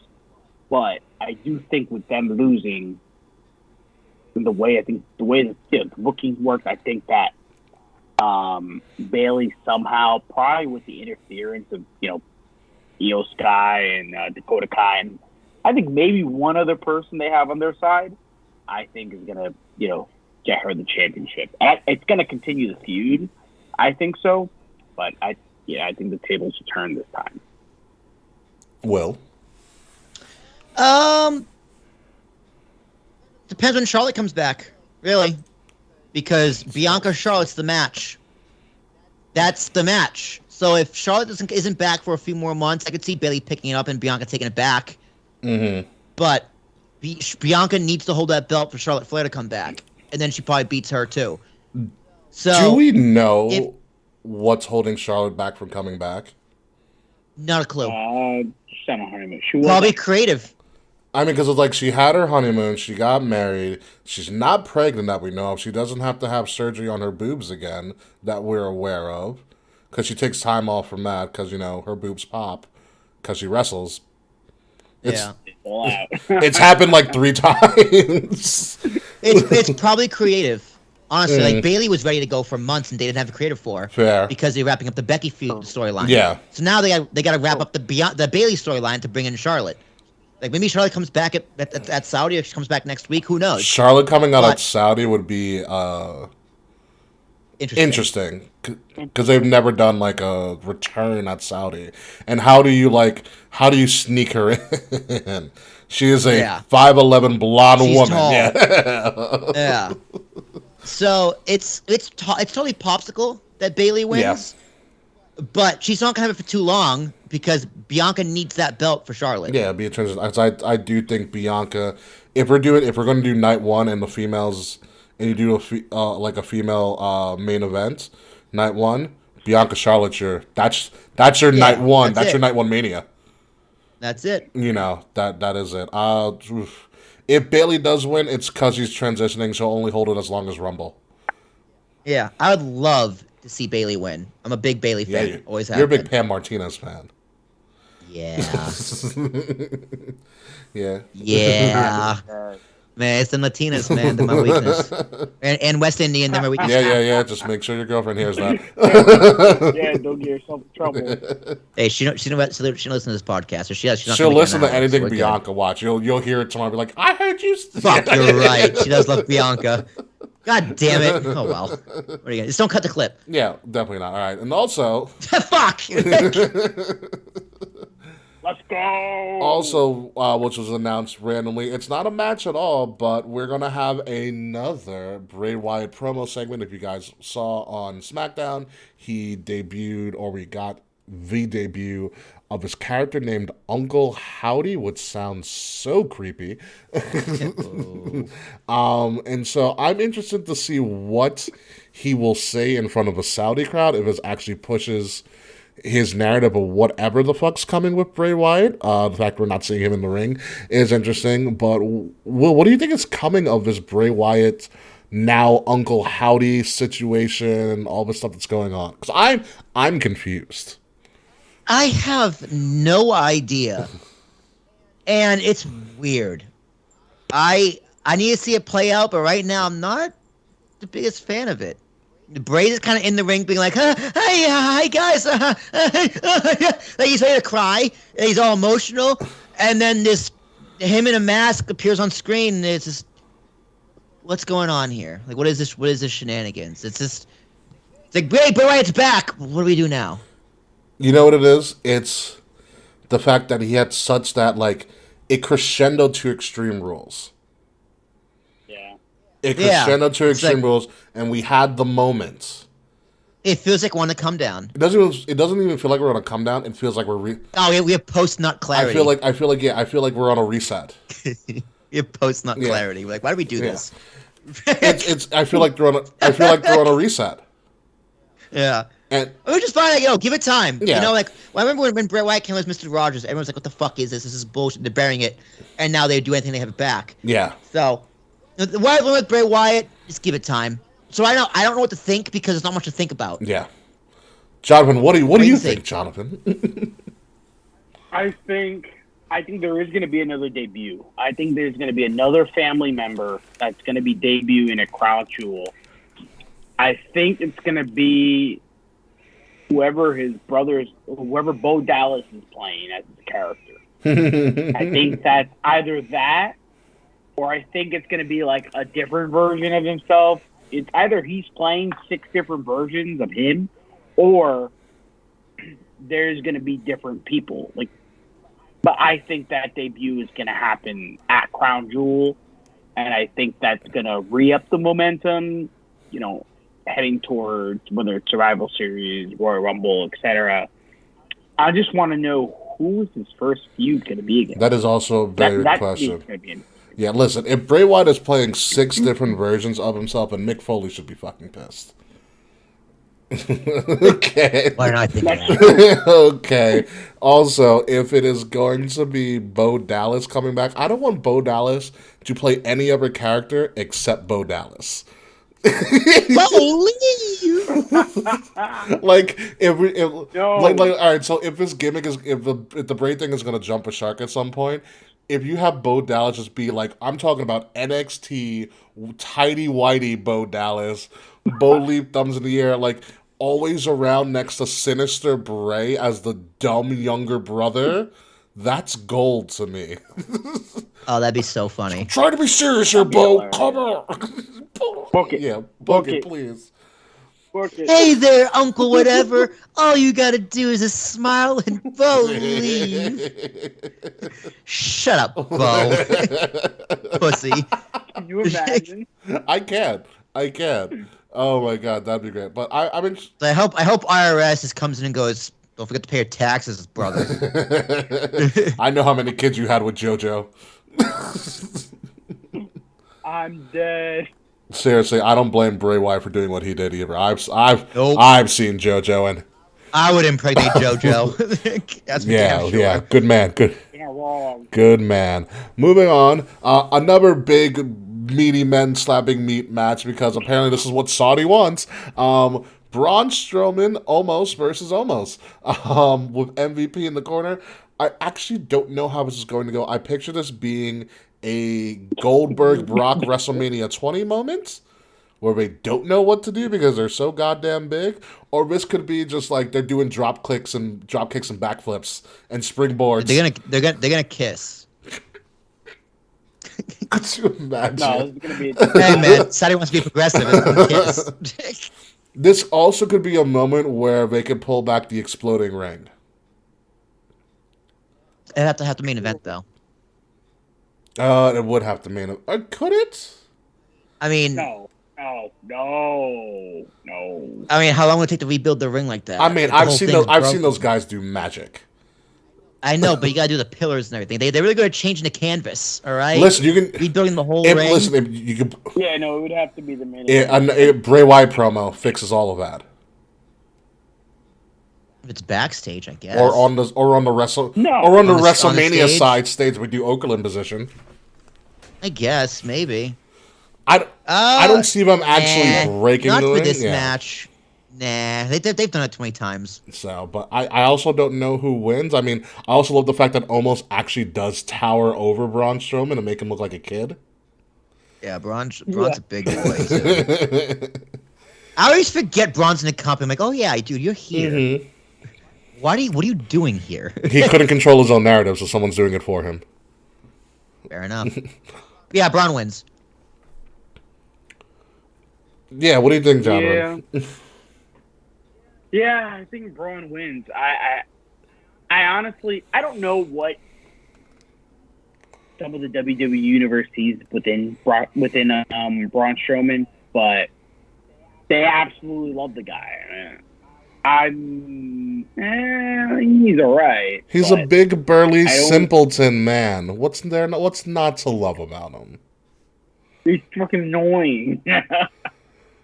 But no, I think I think he beats Almost. Yeah. Or Almost wins with the help of MVP, and that continues the feud. But that's true too. Yeah.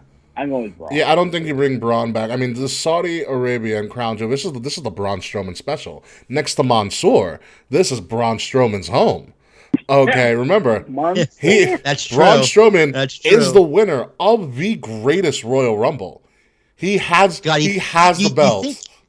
Do you think Mansoor went to the back and was like, hey, I know I got this gimmick here, but I can't do that over there. I can't be Mansoor over there. I will not be allowed to leave. Honestly, if he does do Mansoor over there, I will cry laughing. I will pray for his safety. This time the plane will not take off. At least if it does, he won't be on it. They're just like massively booed. I want Braun to come out with the greatest Royal Rumble belt that he was given. God. The foot by the foot No, belt? that was the original Universal. There was a green. What do we call the Jolly Rancher belt? We call it it might have been Jolly. I don't know. I like the green look. That was just me. I wish it would have sold. It was a pretty belt. Yeah. Yeah. He needs to come out with that belt, greatest Royal Rumble winner. Show him who's boss.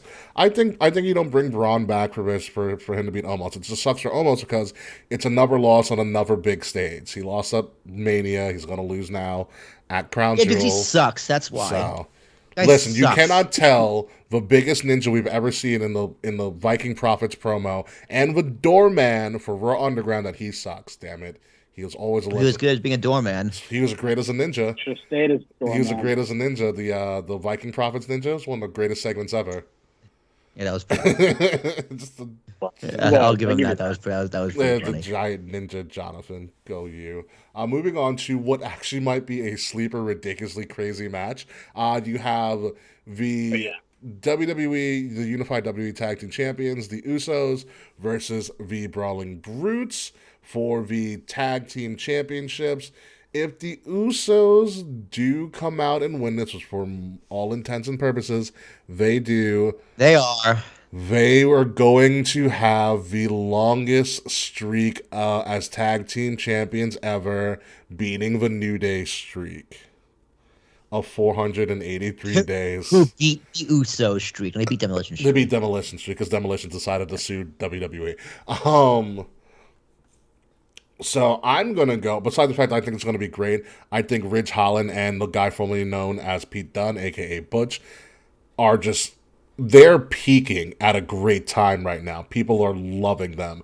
And I never knew that we would get Butch over, but apparently we are, because all they do is just love the fight. But I still think the Usos win this, because it's leading to Tale as Old as Time, Usos versus New Day, to see who's the best tag team champions of this era, which they put on classics. Yeah, again. And listen, I can't name a bad match between them. That tag team Hell in a Cell was one of the most amazing things I've ever seen. Maybe it's when Big E comes back and helps him win the belts. Because WWE just loves setting a record and then immediately taking the belts off. And breaking them, yep. Yeah. Yep. And breaking them. So I think Usos. Well, I think you're going Usos. Jonathan, are you doing Usos? Are you going to stay Ucey with us? Stay Ucey with us. Gotta stay Ucey. Gotta stay Ucey bro. But I don't know where it's gonna go from here, to be honest with you. I mean, I think originally they were thinking of doing Kevin Owens and Sami Zayn versus the Usos. I don't know if they can do that anymore because Sami's so over right now, so they don't want to pull the plug directly, but listen, Sami, here's the thing. Sami needs to win Money in the Bank. Sami's my front runner now. I know it's months away, but Sami's my Money in the Bank front runner. Oh my God, please! I would love every second of that. Sammy's my front run. I'm waiting. I'm waiting for the Ucey shirt to come out because you know it's coming. You know someone in creative backstage is like, "Oh, we're drawing up a shirt real quick about Ucey." Like it's Wait. gonna be a popular shirt. I got an idea. What? I think Money in the Bank. I don't know if it's gonna happen, but if Austin Theory cashes in on Roman Reigns, and if he beats him, and then Sami Zayn then beats Austin Theory because he won it that night with his Money in the Bank briefcase. I mean, that would be a WrestleMania, and then boom, Sami Zayn's on top. Tribal Chief Sami Zayn, hysterical. On the head table now, Roman. Get in line. Imagine, oh my That would God, be he would great. get Roman Reigns. Roman would kill Yes, him, let's stay Ucey with this. Let's move on to a 6-man tag for a 6-man tag. The OC, AJ Styles, Luke Gallows, and Carl Anderson, who is not, I repeat, Not going to be in is Japan. not going to defend his never openweight championship that he was previously booked to defend against everybody's favorite grown-up emos, Judgment Day. Yo, Dom has such great heat. Yes, he has. I hate to say his heat has been going great. He's got but great heat. and I know who wins. I love the fact that the club is back because they're just a bunch of old guys that are just fucking idiots. Yeah, there's old guys who like to drink together. Pretty much. And Judgment Day is still without any titles or any sort of credible wins. Yeah, dude, Dom pins AJ. Whew. Ooh. Ooh. Clean. Ooh. Oh, No, Rhea's man. getting involved. You know that. Stop it. Oh, okay. You're right. Sexy Rhea's gonna get involved. The big question, and also if Bianca does retain, or also, just going back, when the hell do you do Bianca Rhea? Whatever you want, really. that's true. You know, because I mean, if anybody's going to get some You gold, could Rhea- do that. You could do that until Charlotte comes back. Absolutely. But in terms of this match, the OC and Judgment Day, the OC's been hinting that they need somebody to counteract Rhea because you can't hit a woman, even though Rhea can kick you in the balls and body slam you. Body slam you. And do whatever she wants. They're not going to hit Rhea. So the big question is, Well, Saudi Arabia can probably hit a woman. Rhea can peg me. Yes, Kwan, we know. Yes, we know. Oh, welcome back. Squad. we We're know, back. we know, Taekwon. We know. Who helps out the OC becoming a bullet babe essentially? Jonathan. Ooh, Wow, that's a good one. The club enlists Mia Yim. That would be fun. That's not happening though. I've been hearing that. Mia Yim could also That'd be Mia good. Yim I could think- also I come think back that's for an the, open challenge against Ronda. I think that'll also be fun. that'd be fun. I think Raquel Rodriguez. I think that's probably one of the only women in the locker room. It's gotta be someone on Raw. Yeah, it's gonna be returning Maybe returning Dana They can Brooke. jump back and forth. maybe Nikki. No. Nah, Nikki's caught up in the damage control True. shit. You're right. You're right. I mean, I would love Nikki. Dewdrop. Dewdrop would be interesting. Interesting. Was there Lana. Lana? No, Lana's about to do the surreal life. It's not going to be Lana. Although Lana would be a good pick. Lana's such a nice woman too. Very, very nice lady. Yeah, Lana's still singing on those ring steps from Survivor Series 3 years ago. Eh. What if it's Eva Marie? And Rhea just walks away because Eva Marie's so annoying and Rhea's like, it's not even worth it. and then they Wait a kiss. minute. What if it's Nia Jax? Ooh. I love it. I mean, I always wanted Nia as like the female heater for the Bloodline, but the Bloodline's way too big at this point, and it's like a boys' club, anyways. But Nia as part of V Club could work. I like the optics of it. Yeah, but I don't know if she fits that mold. Nia's Yeah. funnier than we think.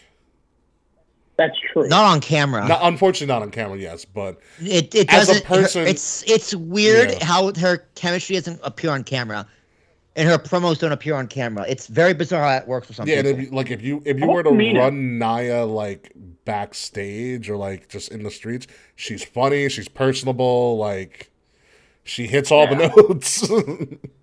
Just on camera doesn't work. Tamina, nah. Tamina, I mean, it could, but I don't think so. As much as I love Tamina, I just say no to that. I don't see it. But who knows? But the big question is, who wins this? Just in case no one shows up, who wins this? Judgment Day. Yeah, you got to give Judgment Day something, right? Yeah, hell yeah. I'm gonna go with the club.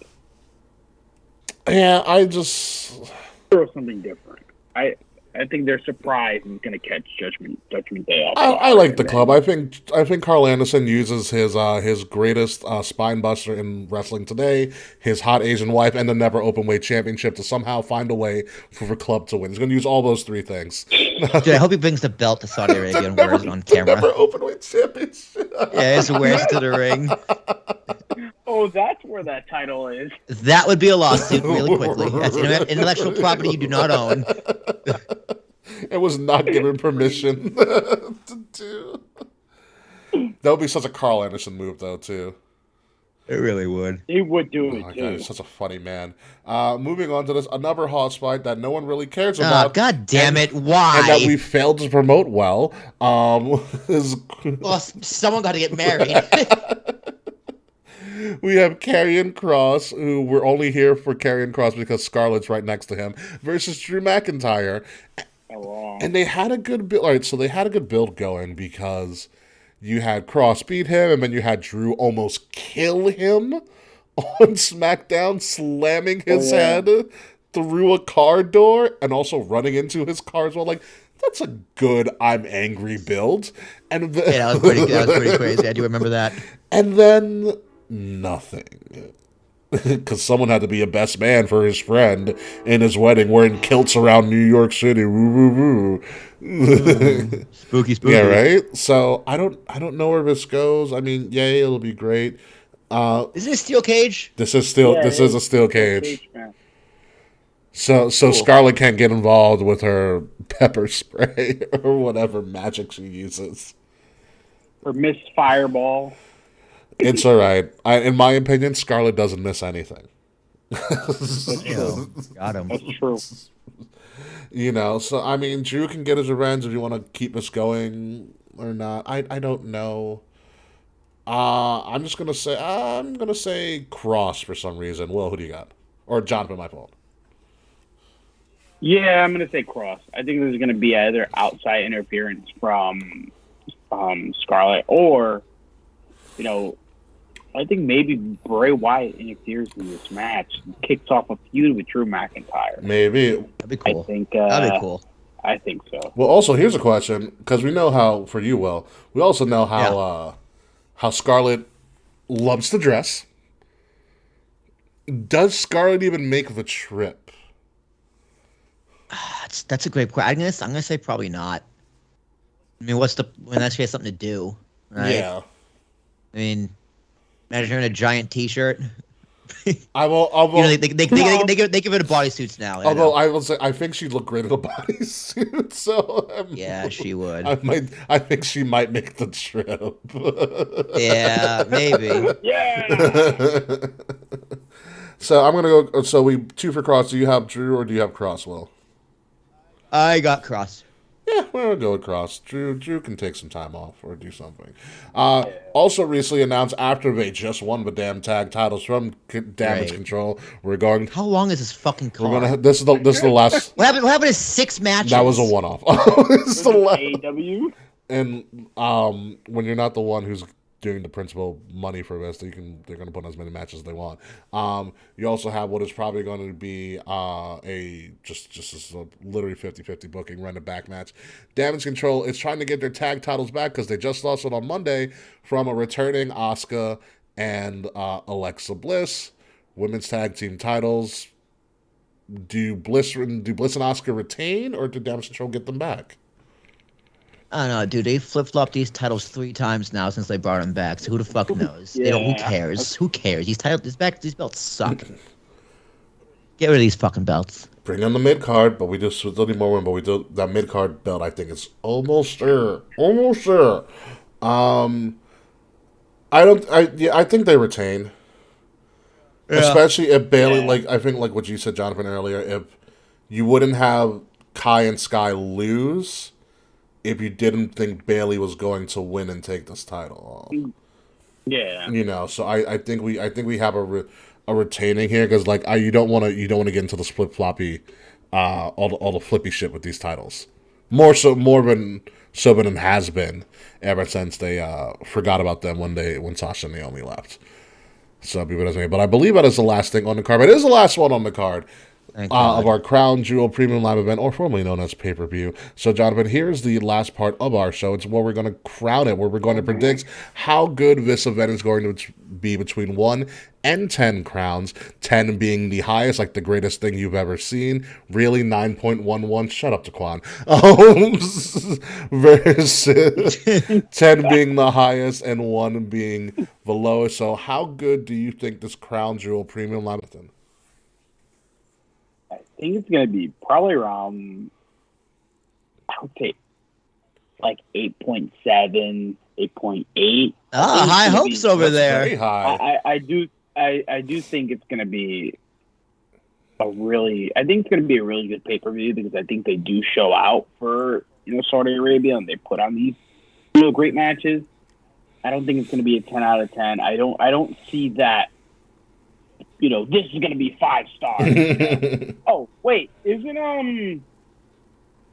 Rey Mysterio versus Gunther?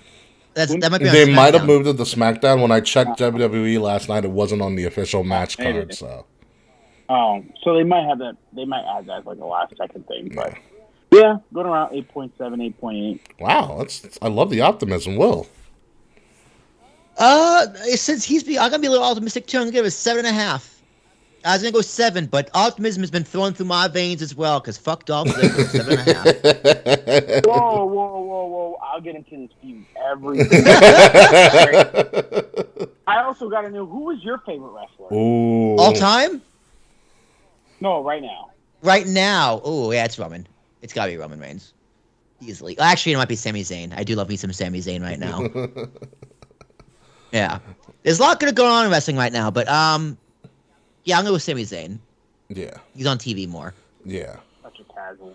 Yeah, I think for me, when you look at Crown Jewel as a whole and WWE's vision moving forward with Nick Khan, who was name dropped by MJF the other week, which is amazing. Yeah, he said he's gonna go work for the only con that actually matters in wrestling. So I'm like, holy shit. When you think about what their vision is, they want to put on more stadium events. They want to put on more WrestleMania level events. With Crown Jewel being one of them that they've been doing for X amount of years now. They're almost halfway through their 10-year deal with Saudi. And the events just keep getting better and better. The stages are immaculate. The crowds have been great. Remember the first show? They had the royalty and the couches in the front rows, and then the fans behind them. Yeah, it was a weird setup. It was weird. Yeah. It was really weird. They're all like the head garb and everything. Yeah. Now it's just like They're fans. The crowd's been great. Yeah. They're fans. The crowd's been really, really good. The show's been exponentially better and better and better. The pyro's beautiful. It's good. So all of those aesthetic stuff that you see really helps to elevate the show, and make it a big deal. Like, this is one of the only shows every year on the WWE card where everybody gets a grand entrance and a pyro and pomp and circumstance. So it makes it a really, really big deal. The local surprises are always really fun. The local surprises are great. Like, remember they had last time they had a fighter come It was out, one of their Olympians. and no one knew It was who one he of their Olympians. Yeah, it was one of their Olympians. Like, who the fuck We're like, is what? this guy? Yeah. But the local surprises are good. I mean, this used to be Mansoor's WrestleMania for how many years? Yeah, he had one match. He always won that one match. So this is, and they loved Mansoor for so long. He was, Yeah, of course. yeah, he was their guy. He's Saudi Arabian, of course. So I think They're gonna love Mansoir. if WWE has the balls to do Maximo models and Mansoir, oh man, that would be amazing. Where's LA Knight? Yeah, but I think it's going. Mansoor beats Dolph Ziggler in one of those matches. He did. Mansoor did beat Dolph Ziggler in one of those matches. Amazing. Yo, Taquan, Seth Rollins is also a great pick. Seth Rollins is on a great Yeah, run. Seth is a great one, and so I think we are going to get a solid 8 from this. Okay, splitting the Yeah, difference. I'm gonna split the difference. I don't think it's. I don't expect craziness like I did at Extreme Rules, which for the most part was a 9.5 of an event. But It was. yeah. I think I gave it a 9. Yeah, but I think we are still going to get a solid card. I mean, you can talk about WWE's programming from week to week basis. When it comes down to those big events, they usually do a hell of a job putting things together. Look at Clash of the Castle. Clash of the Castle was a nothing event, and that thing was amazing. You know? Also a great event. Yeah. And so I think this is going to be one of those things. This is going to be surprise you. It's going to be a solid event. I'm going to give it an 8. Because they've been here before. They know what they're doing. They know what the crowd wants and doesn't want, and they know the territory.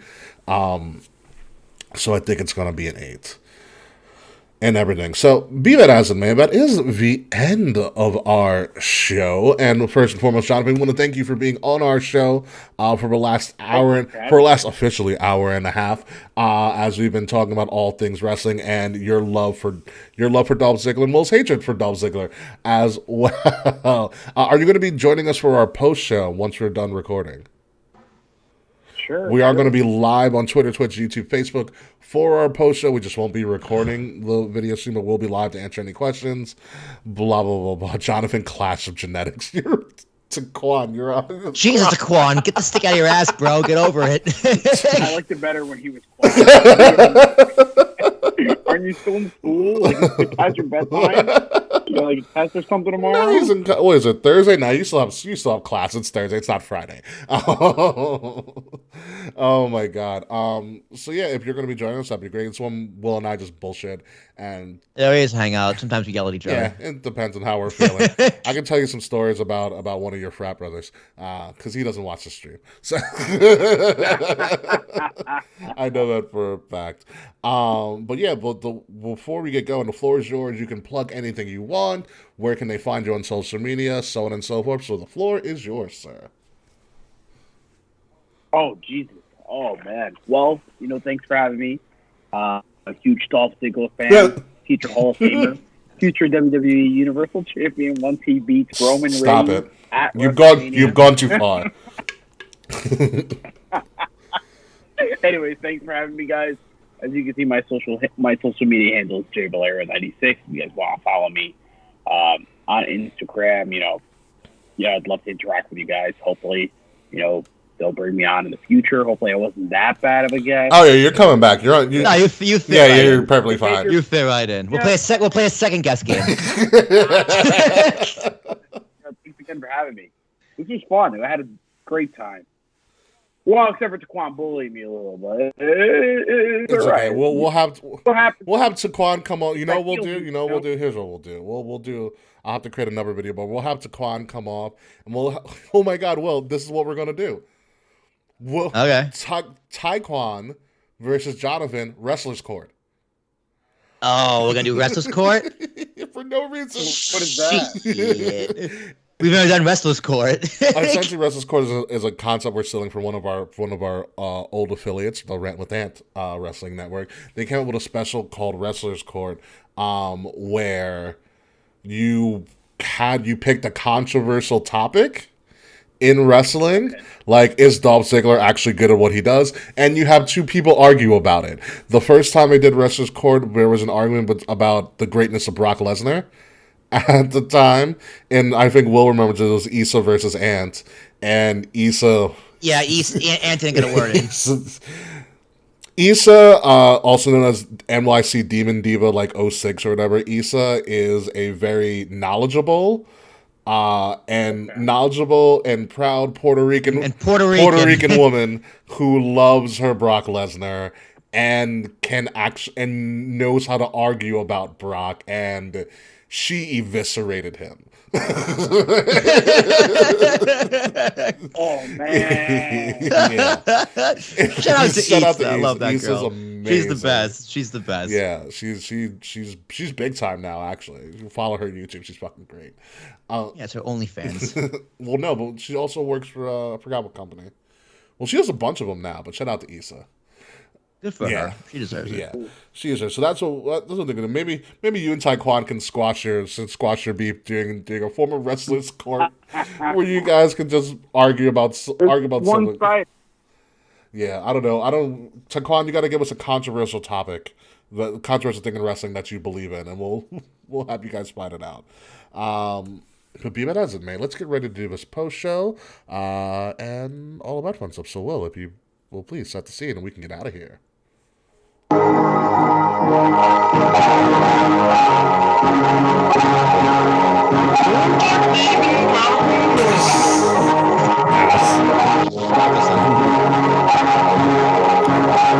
Ladies and gentlemen, you have been listening to Kings of the Rings podcast, episode number 314. Ucey.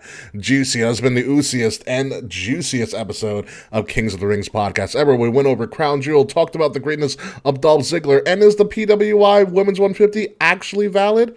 Who knows?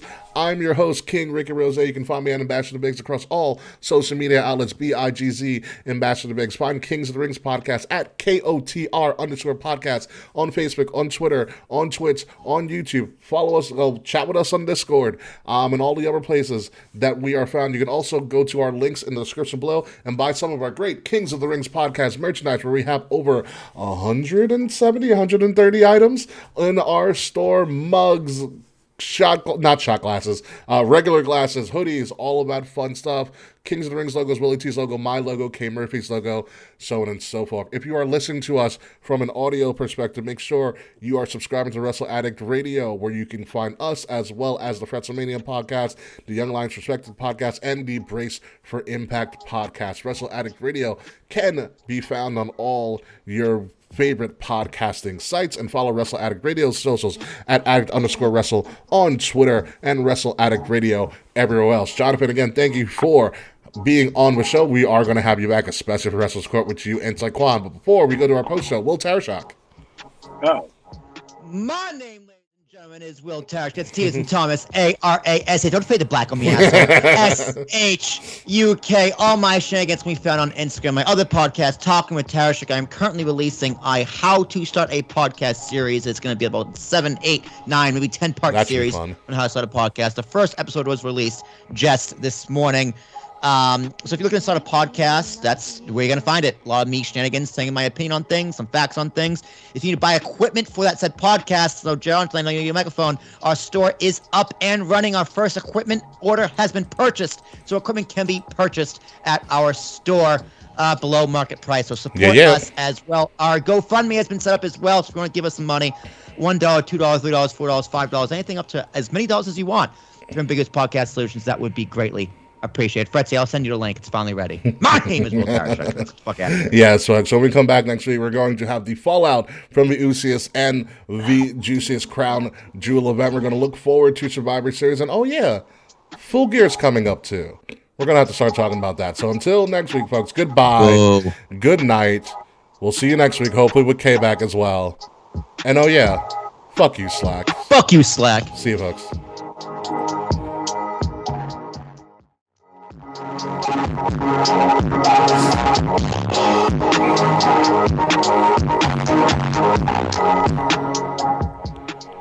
Very nice, very nice. And just like that, we're Ready, done. clear. All right. I'm going to go to the bathroom, make a quick phone call. I'll be back. Yeah, so, yeah, you're here with us. You can stick around, Jonathan. Like I said, we just bullshit for right now. Check our phone, see what the hell we've missed so far. Apparently, I have another new friend suggestion on Facebook. Uh-oh. Those are the worst. I'm going to start following you. You're going to get a bunch of, like, following stuff, especially on your, on your Instagram in the next couple of hours. Because I'm going to have, all of our pages follow you Yeah, sounds good and to stuff me. like that. Because I was on your page because Will sent me a link to you because I was like, does he have a page?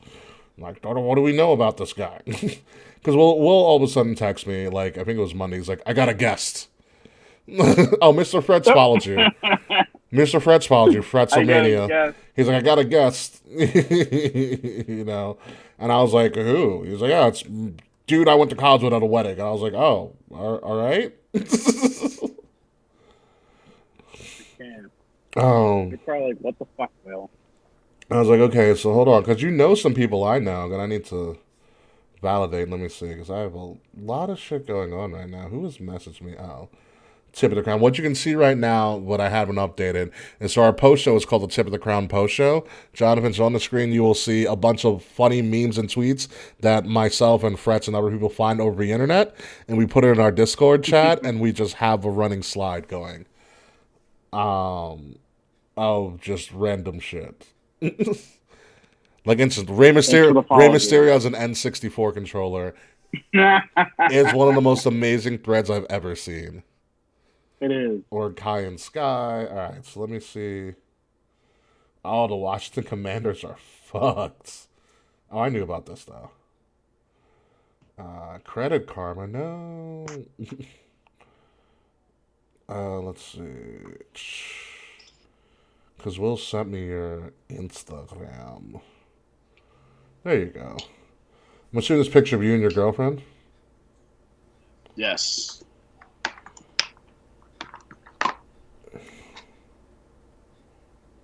Let's see. Yes, it is. So you can see I'm a big fan. What's All right. Jay Valerio night? Oh, time to leave. Yeah, right up. Time to go. Yeah, time to get out of here. Ugh. So I was supposed to be in the office today. Well, at least I would have been in the office today. Yeah. But Jill's in Singapore, so I'm working from home all week, very light. Don't you love it? So, yeah, it's just like I don't need a shower, but now I really need a Isn't shower. it great? Yeah, I'm usually in the office Wednesday, Thursday, but I think I remember to move my car. Oh yeah, that's It's typically like probably a pain. Hoboken street cleaning's like a scam. It doesn't need to be cleaned every week. It's really stupid. You probably clean like once or twice a year. But they will still recording. fine you. Yeah, it's just revenue for the city. That's why they do Yeah. it. That's really why they do it. But typically the street parking where I'm at, it's street cleaning is Wednesday and Thursday, or Thursday and Friday, excuse me. So depending where I'm parked, when I leave work, I get dropped off on 14th Street in Willow by the car wash. Yeah. Then I walk over and move the car. But since I'm not in the office this week, I guess I gotta remember to go move it in the middle of the day. Well, tomorrow I'm in studio. I'm back in studio tomorrow, so I go to my car and drive to Montclair. Gotcha. Get swept away. Dude, if it ever gets swept away, because I don't think my car's in a flooding zone. But then again, all of Hoboken's a flooding zone, so who knows? Yeah, right? So far, I've only seen big puddles, but no crazy flooding. Like downtown gets really flooded. Nice, good job, Paul. Sorry. So you remember PB Smooth? Of course. So he, smart man, right here. He got his name trademarked by the U.S. A word, PB Smooth. It's gonna be changed. What's up? He can't anymore. He can say it's his property now. No, I'm saying WWE would just change his name. But if he goes to AEW, he could use it or whatever the hell it works. But yeah, owning your name is definitely smart. Yeah. Does guarantee it's gonna be changed, but owning it's smart. Also, PB Smooth, what a great name. His character development's been going really well. Is he a good heel? I haven't. Oh wow. Well, ask him. Oh, he's a friend of yours. Yeah, I know he debuted a new darker character called the Ether. Oh, that's cool. And it's him in this really weird mask, but it works. He's currently the Rise champion. He actually does video stuff. It's like the keeper player announcements. But he's been doing great things. People are saying this is the worst Dynamite episode all year. Wow, that's saying a lot. Dude, I haven't watched Dynamite in weeks. I just don't care anymore about Dynamite. CM Punk ruined AEW for me. I'm not gonna lie. They had John Moxley versus Lee Moriarty as for the championship eliminator match. I'm like, what the fuck?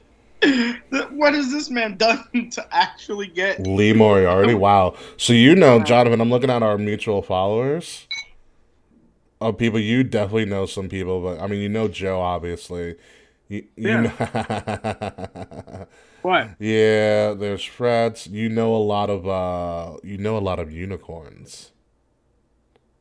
Oh, Dirty Deepers? Yeah, dude. Everyone in Greek life and Hofstra Greek life knows like 8 Deepers, dude. I love Deeps are my homegirls. Do I miss my Deepers? I miss Deepers. The only Deeper that was really chill with you guys was Kara, right? No, a lot of them are cool with us. They're our sister sorority. Are they really? Yeah. What's Deeper's letters? Delta Phi Epsilon. Yeah, they have 2 of our letters. They have Phi and Epsilon. Gotcha. They're our sister sorority. I thought Fido was their sister sorority, brother fraternity. We can have 2 siblings. So let me see, Jonathan. You know Shayna, Braitman. Yeah. What do we used to call her? No, we call her something else. I forget what it was. Philly girl. She's probably having the time of her life right now. Oh, Shane, what the fuck did we call her? I've never called her Andrea, but I know her as Knox. Ooh. It's Andrea. I forgot what Andrea's maiden name was. She did get married and have a child. You obviously know Jab. Oh, I know what you're talking about. I forgot what. I don't. Yeah. Yeah. You know Jab, a Jenny. I do. Jenny Bukowski. Linda Lee Bowman, I know her entire family because I went to high school with all of them. That's my girlfriend's big. Oh yeah, I know a lot about Linda Lee and that entire family. I played football. Oh, Linda Lee. Linda Lee is amazing. Linda Lee is amazing. I graduated with her older sister. Her other older sister had a thing with my best friend for a very, very long time. I played football with her older brother. Linda Lee knew how to drink, bro. You don't. If you knew her family, you'd know why. Put it that way. Linda Lee is the shit. Wish her all the best. Her father was an interesting man. I'll put it that way. Yeah, Jonathan's girlfriend is an AOB. Linda Lee's dad was an interesting man when he was alive. Interesting, simple, but he always had my respect and I had his. I know that for a fact. He did enjoy when I talked to him. You know Jenny Allen. She was a cool chick. Good friend. Mm-hmm. Michelle Zarafis or whatever the hell her last name is, who now works for like Suffolk County's like works for the Suffolk County executive. Like, how the hell did you get up so big in life? Like out of nowhere. She actually lives in my town. I actually need to hit her up and be like, hey, show me around. I've been here a year because I moved out to Bayshore. Oh, you did? Mm-hmm. I used to work in Bayshore. Where? On Spur Drive. I don't know. I'm right by Main Street. Like I live I'm between Sunrise and Main Street, so South Bayshore, you want to say, right by the ferries and shit. I worked at the Best Buy for like a month before. Oh yeah, I get all my shit there from Best Buy's my store. Yeah, I was like, did it for like a month during the holiday season last season. I was like, yeah, hell no. I'm about to get an air fryer from there next week. Nice. $60 right now. I was like, damn you, Black Friday.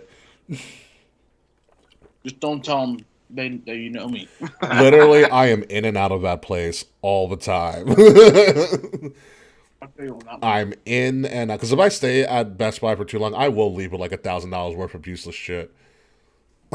It's just a fact. You also, how do you know Justina is what I was going to ask you. I used to work with her at we used to work for like this marketing firm years ago. Oh well, yeah. Now she's a big girl in the city. She's just got a city job now. Yeah, how do you know her? Yeah, who doesn't? Dude, Ricky knows everybody. Yeah, Ricky has such a wide network; it's It's unbelievable. very scary, to be honest with you. She was a bartender in RVC. She was. She just dropped that job. Yeah. I met. It's like, damn, Ricky, you should start a fucking business, dude. You have so many I connections. just don't have the capital. That's the problem. Hey, that's why I started GoFundMe. I just don't have the capital. Justina I met from the bars, and we became really close for a very long time. I still talk to her from time to time. Justina's cool as shit. Yeah, she's And also my homegirl Janelle. that? Janelle Oppenheim. Oh, Fly Sig Janelle.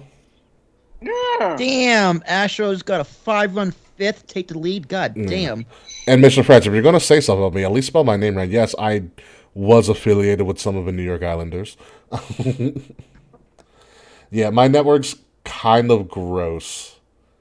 If you think about it. Like, I don't think I there's forgot how you knew the Islanders, Ricky. I forgot where those connections came the from. bars. That's right. Yeah.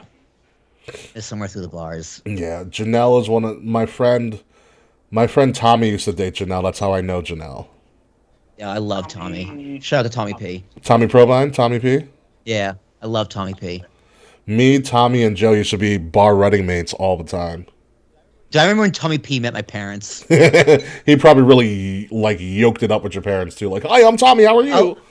Yeah, he did. Because you know what it was? Because he was an My orientation parents leader, are- right? No. My parents are moving me in sophomore year. Oh, and he helped And, the like, move in? No, we saw him at a restaurant. We went to eat afterwards. We ran into him. Oh, okay. Yeah. Yeah. It was really funny. Right before I helped you move in, it was like the weekend before. Yeah. I was down in Atlantic City, for vacation. I was in Ocean City. We went to Atlantic City, and we're walking into Caesar's Palace. And I see these three dudes walk out. One dude looks like Tommy P, but I wasn't 100% sure. And I was like, "Is that Tommy P?" I think I know that guy. We helped. They had a couple of "Yo." brothers that also look like him. Yeah. That was him. So like when he was there helping you move it, I was like, "Yo, Tom, were you in AC the other day?" He's like, "I was." Like, I saw you. He's going to say hi to me. I wasn't sure. He looked angry too. He's like, "Yeah, I lost." I was like, "Yeah, that's why I didn't say hi." You looked pissed. Rick, were you an MC for one of the bars in RVC? One, if not all of them, but yes, the bar you're thinking about is Parlay. We've met before. Probably. We have. Because I remember we were one time. You're gonna have to Joe you're gonna have to jog my memory. So tell the story, and I'll be like, "Oh yeah, that happened." I think they were like doing the was it foam? Like a foam party? We did not do a foam party. I forgot what it was, not but I a remember foam because party. Joe Moncada Dude, a Nope. phone party would be lit. Foam Though. parties are passe. came in late and we didn't even we just ran into him there. Okay. And he knew you were emceeing that night. It's like we didn't have to pay like a cover. It was like a Saturday, probably. It was just like it was like any weekend ending in Y. I was probably there. Mhm. Yeah, you probably definitely have. I don't know, like if the voice jogs memory, but yeah, I probably was emceeing that night. We put on some for like the mid 2010s. We were throwing some fucking crazy nights there at Parlay. Remember we did I think one of the last years before the pandemic, we did Hofstra Homecoming was there. That's when Will came. Well, remember When was this? we did like I think we did like it was like Hofstra Homecoming weekend. And like the big party was at Parlay. That's when you like slapped me in the face as you were drunk, and I was like, "Don't do that again." No, that was my birthday. What's your birthday? Oh yeah, it was your birthday. That was my birthday. It was your birthday, I but remember also that. like a bunch of other people were out that night, randomly. Yeah, dude, that was like a great mistake because we ate at the Nautical Mile. That was your first Uh, mistake.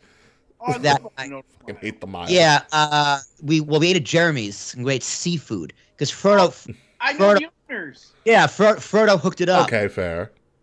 Yeah, because you know Jared, the short bartender, looks like a hobbit, little hairy Jew. Yeah, he's a tep at Queens College. Huh. So Really? yeah, he hooked it up. It was like him and Shaggy were bartending. So yeah, Frodo hooked up at Jeremy's. We got a great meal. And went straight to Parlay with open bar. Yes, because I got you open bar. Did I get you open bar? Or did Tommy get you open bar? I think Tommy got it. Yeah. Oh yeah, because right. And I think you told me, and I said and talk to Tommy. yeah. You told you to talk to Tommy. I talked to Tommy. Yeah. It was cheap too. It was pretty. I got it for free. The rest of them had to pay for it. It's pretty. It's like $50 or something. Yeah. $50 for top shelf. That's not bad. Yeah, dude, we were kill. I can show you some pictures, John. Or you can just go through my Instagram a couple down. You see the madness of shit that we should. And these are the pictures I was allowed that I post just for shits and giggles.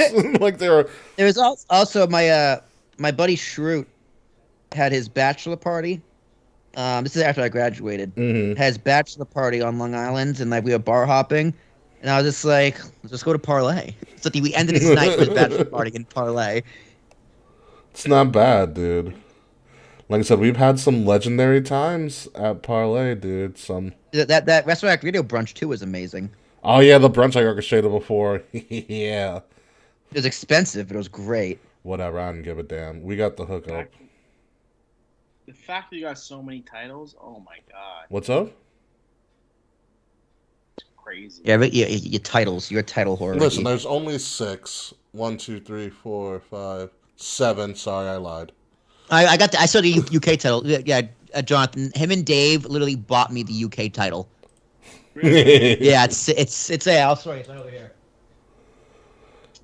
I have the WCW title. That's on The world title. I have the world title. The world title's sitting on top of one of my shelves. No, not the classic one, not the World Heavyweight Championship. Yeah, the original one. Yeah, the older one. Yeah. One of these days, I'm gonna get the hardcore title. They sell it somewhere. They sell it on WWE Shop. It's the only place where you can get it. Yeah, one of these days, I'm gonna buy one. Yeah. Well, that's the reason, because like we Dave and I, we had asked Will what's his favorite title. It's the hardcore champion. He's like, fuck, we can't find it. So we're like, all right, we'll give him the UK title. Because I said on a podcast, like the UK title, it is the prettiest belt they released in years. Well, you got to hold on to it now because that's good. It's not in circulation anymore. Yeah, it'll be worth Yeah. something. I don't do anything with it. I just keep it on my desk here. Clean it. Probably gets dusty. Yeah. Use yeah. Windex and a toothbrush. Yeah, I got a computer duster. I was compressed air. Windex it too, so you can clean off the metal, make it shiny. It doesn't peel or anything. No, it doesn't, but it's still metal. Does it rust? No, it'll get dust. It'll collect dust, so you got to shine it up real nice. Yeah. Before I sell it. Dude, you're very popular. Jesus. No, I'll never sell it. What's very popular? What are you looking at? You're very popular. Oh my god, please. I'm on a down slope. Yeah. You want to know? Like, just probably want to know how connected that Will knows that. Oh, you know Sean Hammond? Oh, we have a lot of. And when Will and I went to New Orleans on Will's first time on an airplane, Not true. It was might be my second, maybe third. we didn't even go to the place where we were staying at first. We went to a bar off of Bourbon Street because my friend from high school was living down there and was bartending. Yeah. But she wasn't even there, but her friend was, and he hooked us up. Yep. That happens. That is a fact. And then we went there the next day, and she was there, and she's like, "Oh, hey," she's like, "Oh, I'll be right back." She comes back with like a full tray of tequila shots, and I was like, "All right." It was tequila shots and like coupons to get into a strip club, and I was like, "All right." That's crazy. Man. Yeah, no, it's crazy. There's a couple funny Joe stories from the bars too. Damn, this looks like a gorgeous wedding. What are you looking at? Wow. The Red Barns weddings. Oh, you look at all my titles. Okay, I see that. One of my friends from elementary school. Actually, my brother's best friend, his sister, just got married today. Last weekend. Nice. Got married in Maine. Yeah, it's a gorgeous. I'm very happy for them. Two of them are really good. Oh, Jonathan, you want to hear an actual interesting story about Will and I in New Orleans, speaking of which? As I'm looking through my own Instagram, and now it's all coming back to me. So you remember when Elias did that pop-up concert on Bourbon Street? Yeah. We were the first guys to actually leak it on the internet. Really? Yeah. Yeah, we just went live We went live on Twitter. We went live on Twitter randomly because what happened as the whole story goes, we were across the street, which in Bourbon Street languages we took 2 steps to the other side of the street. We had to walk downstairs. All right, we're on the top floor. We're on the because you balcony. wanted to be on a balcony in Bourbon Street. It was a dream of yours. Thank God, because we wouldn't have seen Elias if we didn't. Yeah, so we're on this balcony, and then we're just overlooking Bourbon Street, and then we see a camera crew, like, bust into the bar, and I saw the scarf, Elias' scarf, and I looked at one, I was like, chug, which is stupid, because you can openly carry on Bourbon Street, but just our New York sense was like, chug, we gotta go. I don't think you could carry drink to drink from bar to bar, though. Yeah, that's why you couldn't keep a tab. That's why you couldn't keep a tab. Yeah, you can't That's keep a what it tab on was. Bourbon Street because nothing stops you from walking out of the bar. I just sit next to Noelle Foley to get the shot. Yeah, we too. sat. We were next to Noelle Foley and Frank the Clown, who had a better camera at the time, so they started using his footage. But for like a day and a half, my phone was blowing up by the likes of Sports Illustrated and like ESPN, like wanting to use our footage. Really? Mm-hmm. That's crazy. Elias even screenshotted our thing as part of his like Instagram story the next day. That's funny. That was pretty cool. And they used other footage for the special, though. That was a little lame. Well, I'm in the special too because they had their cameras. I'm in the special because I'm next to Noelle Foley. Yeah. Well, remember that. didn't you try to heckle Elias and he fucking got back at you? Hell yeah, yeah, dude. Of course I heckled Elias. He was a heel. It was great. New Orleans is one of the best WrestleMania weeks that we ever had. Like Will doesn't truly appreciate great wrestling. No? I was a big fan of Elias that weekend and every other weekend following. Oh, sure. You know, we ran into a lot of people on Bourbon Street. Bourbon Street was a great New Orleans is a great WrestleMania town. Yeah. You never. I mean, my friend's on his honeymoon there right now. That's a bad move. No, they're doing one of those alligator like airplane like wind boat tours. Yeah, I know what you're talking about. And they gotta do some spooky stuff. Yeah, voodoo, blah blah blah. I get that, but still. Yeah, you probably run into me from time to time at the bars, doing whatever, pouring shots down people's throats. It's a charmed life. I ran into it wasn't a Grand Slam, it was like last year, maybe 6 months ago. I ran into MJF's mother at she was at the Dynamite show at the UBS Arena. I was at that Dynamite show. No, I wasn't. Never mind. There was a huge crowd around her, so I was like, "What?" And so like she was walking, and I was talking with her because I'm an idiot. That was when I first started watching AEW. Mm-hmm. So I'm literally having a conversation with his mother without knowing who he was, like that. Wow. So you talking about the first Dynamite at UBS or the second one? I think it was the second one. The one with the Owen Hart tournament kickoff? Yeah, I think. Okay, yeah, I was not at that one. No, it was one. No, it was the one. No, it might have been that one. It was the one where he got like a standing ovation in that battle royal. No, I didn't go to. Was it the one where he had the intro video package and he imitated Punk coming back home? Yeah. Oh, I was at that one actually. Never mind. I was at that. Yeah, and so yeah, she's like, just make sure whatever you do not boo my son. I was like, I got you, and he got like a standing ovation. Yeah. And it was funny. They did the battle royal, and it was like every time he would come in, yeah, and they would boo everybody. No, yeah, that's the one where Punk cut that promo on Long Island. I don't know. I've got to remember. Yeah, he cut that promo on Long Island and how Barry Trotz and the Islanders suck and basically. Oh, maybe I was not at that one. Long Island like booed the shit out of him. It's like, listen, it's Long Island or nothing. You know that. I'm an MJF supporter through and through. I don't care. I don't care. He can say whatever he wants. Even though it wasn't like that when I went to Arthur Ashe Stadium to see him. Mm-hmm. Yeah, he was like, nah, screw Queen. Oh my God, good old MJF. Gotta love him. Yeah. Up, Will's taking a business call. Look at this guy making all that money.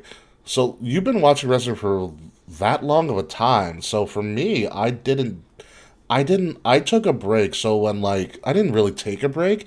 I didn't say it fell out of favor. So around 02, 03, the beginning of I'm John Cena, ruthless aggression is when is when I stopped watching. I had just got into high school and college, and it was between high school and college, those 8 or so years. There was a lot of stuff going on. I was in sports, I was in clubs, puberty, women. There was a lot of things grabbing my attention. And then things calmed down for a little bit. I went back home. I started going to Hofstra for grad school. And I remember it like it was yesterday. So I went to grad school, as you know, for mental health counseling, and I had a bachelor's in psychology. So now my mind's warped. I see the world completely different now. And I was getting my car worked on at the time. And what ended up happening was I was bored because I'm one of those people oh, I'm getting my car worked on and I'm not leaving the shop until you're done with it. I'm one of those people. Yeah, you're like, I'm gonna stay here. Yeah, I'm not going anywhere because you have my car. Can't go anywhere.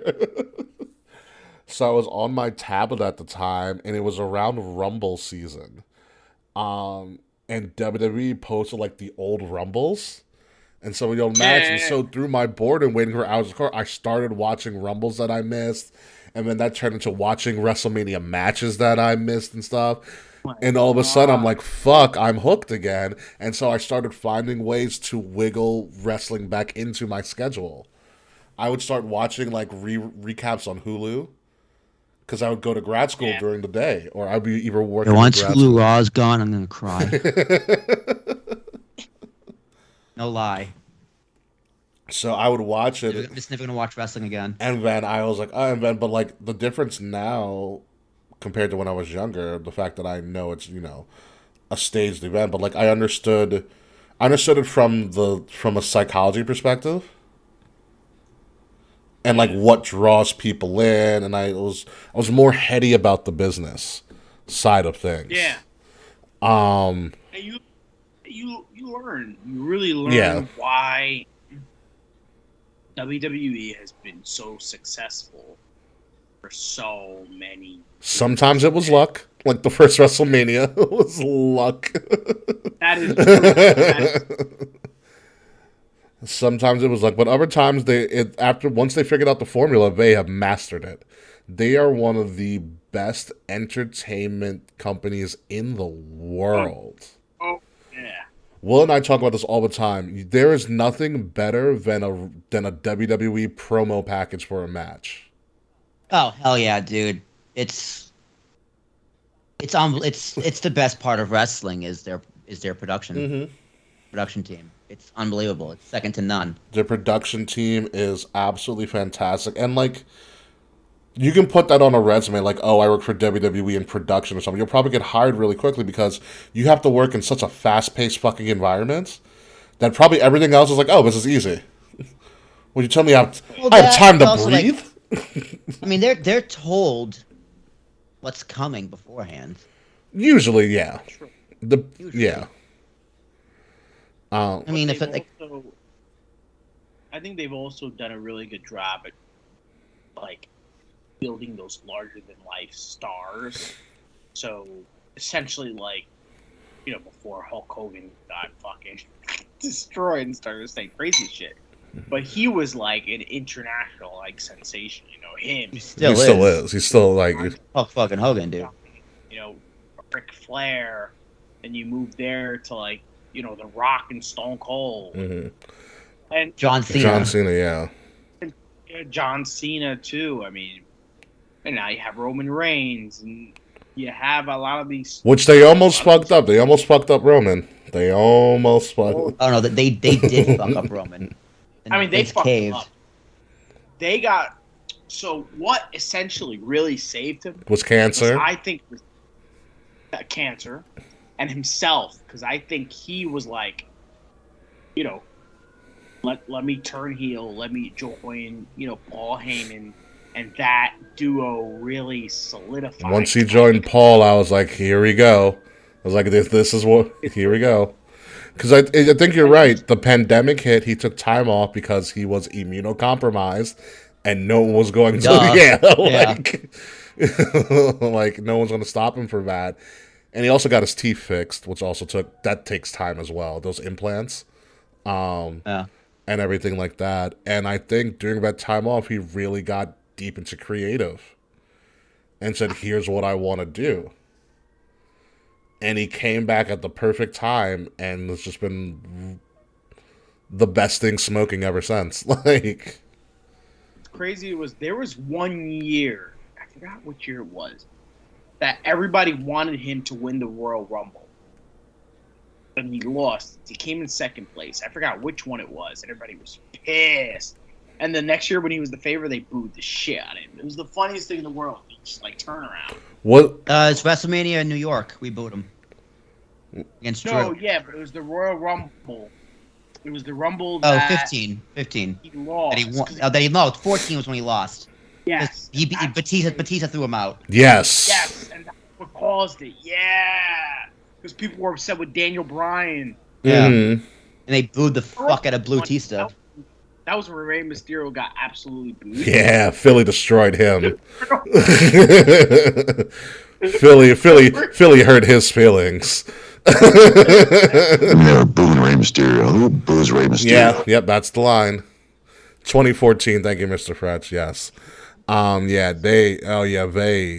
man, yeah. Which I'm glad when Mysterio did come back to the company that he got a pop in Philly. Oh, I was like, oh, redemption. Will and I were there for that. Yeah, but that's only because freaking the whole thing with Daniel Bryan, him being overnight sensation was fucking insane. Just like how big he got, you know? Listen, there's a time, like, the fans will... It was Team Hell No. Team Hell No, yeah. He paid his dues, I mean, and it worked. It's what the crowd wanted, even though WWE will be like, oh, it was our plan all along. That was not the plan. Fuck you. All right? Your bullshit made up plan. No, it wasn't. Shut the fuck up, Road Dogg. Remember Road Dogg said that in an interview? I was like, shut the fuck up. They idiot. tried... James over they there. tried their hardest to not make him the main event of WrestleMania. They tried their hardest, and it never worked. I'm glad they didn't, though. So, like, that's why it's kind of like, and don't get me wrong, Daniel Bryan is one of my favorite wrestlers now, but it kind of stinks not seeing him in the title picture that he should be in AEW, you know? But Yeah, there's a lot of... it's like a long sauce there, you know? Like, he's just... He's there. Yeah. He's feuding with Chris Jericho and Daniel Garcia. Daniel Garcia, as I watched him wrestle, he beat Carmelo Hayes in his last indie match, as we sponsored that match.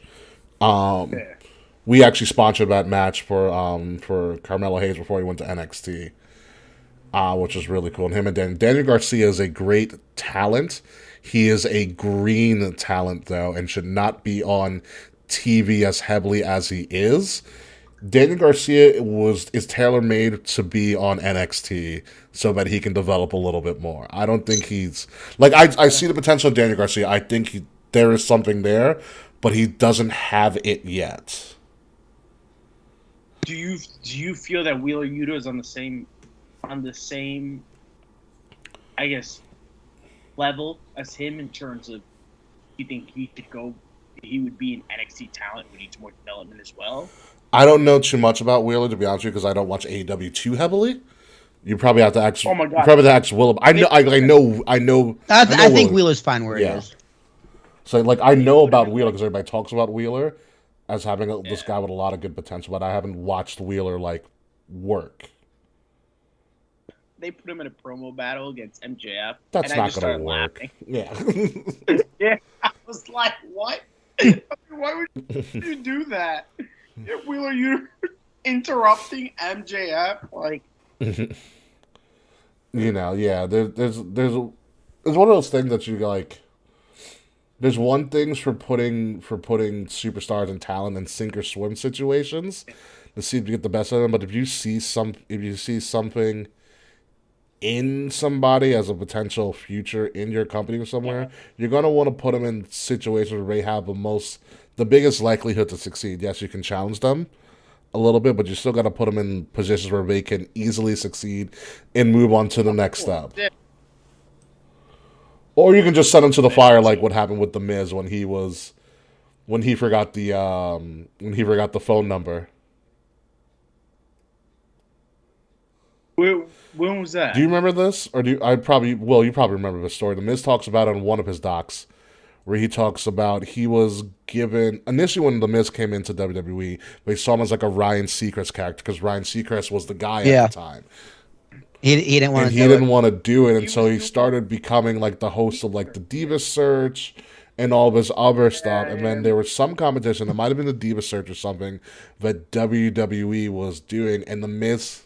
It was Diva Search. And he was trying to cut this Diva Search promo at the top of the ramp, and he had to tell the audience what the number was, and he blanked on live television.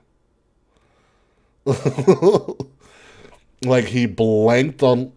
What's up? Yeah, he blanked... Yeah, he blanked on live TV, and as the Miz tells the story, he goes back to Gorilla, which is... Probably, if I fucked up my line on live television and had to go back to Gorilla and walk through the vents, I'm shitting myself. I just won't come back. You don't need to tell me. I just know. You're gonna walk to the side of the ramp, just out the exit of the arena. Yeah. That's it. Get a good run, kid. Back to the real world. Not the TV show either. You're gonna go out the side like Jeff Hardy did at that one live event for Oh my WWE. God! I lost some respect for Jeff about that one. That was very childish on his part. But I guess the way that Miz says, you can interpret it any way you want. He went back. He was very apologetic to Vince because he was probably scared for his job. But Vince says, because he was like, "I'm sorry, this will never happen again." Blah blah blah. And Vince says, "I know, because you're gonna go out next week and do it again." Like, I am? You sure? You know, and it's one of those weird things where Vince has a bad rep of being like this crazy tyrant and like maniacal Mr. McMahon, which has been portrayed in like cartoons and stuff, and we do it on the show all the time. But I think Vince knew his talent that he needed to know. Oh yeah. And The Miz is an interesting case, especially if you look at his docs when he talks about himself. But I think Vince knew how to coach up The Miz so that even though he was scared of failing, I think Vince knew he was scared of failing, and he's like, the only way you're going to get over this is if you go out and do it again. And so it was like he pushed him, but he was still like trying to take care of him. Yeah. It's a weird thing you have to juggle when you're running a show like that, but that's also very scary. Like, it's just so. God, I wonder how much different Gorilla is now that Vince isn't there. Oh, Vince is still there. He's not retired. It's just that's the grumpy old man on the side. Vince is gone. That's it. He's 100% gone. Especially considering that they just released it. That he spent like over $14 million on his affairs. It's like $14.8 million. Yeah, it's like $14 to him. I mean, as long as he didn't rape him and use company funds, I don't care. It seems like he used company funds, so that's what. Yeah, it does sound like he might have as well. And that's the case. Yeah, you gotta get rid of him. Yeah. Yeah, they had to do that to get rid of him. Like, Ricky, you saw what happened to the Celtics coach, right? That was weird too. Celtics coach. That was weird. There's definitely some details they didn't release because to be suspended for the whole season for just being in a relationship. Well, he's gonna be with the which I would decline that because that is a horrible place to be right now. I do not want to be around anything related to the Brooklyn Nets at all. Dude, Ricky, I'm gonna put this in our Discord right now. The Sami Zayn memes, like with Ucey and everything. Dude, some of them are just excellent. They're so excellent. I'll put it in the tip of the crown. Oh my god. Yeah, I don't want to. Hold on, let me see. Are you on Discord, Jonathan?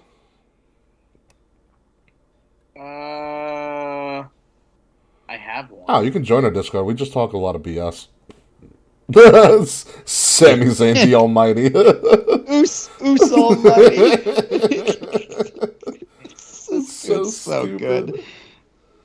The Sami Zayn memes are so good. That's why I like the internet, dude. The internet's only good for memes. By the way, well, I know you don't follow football, but did you hear about the Washington Commanders? What they Well, do? you know how their owners. I know they Well, made, no, they made a no. trade, Well, right? you know how their owner's a piece of shit.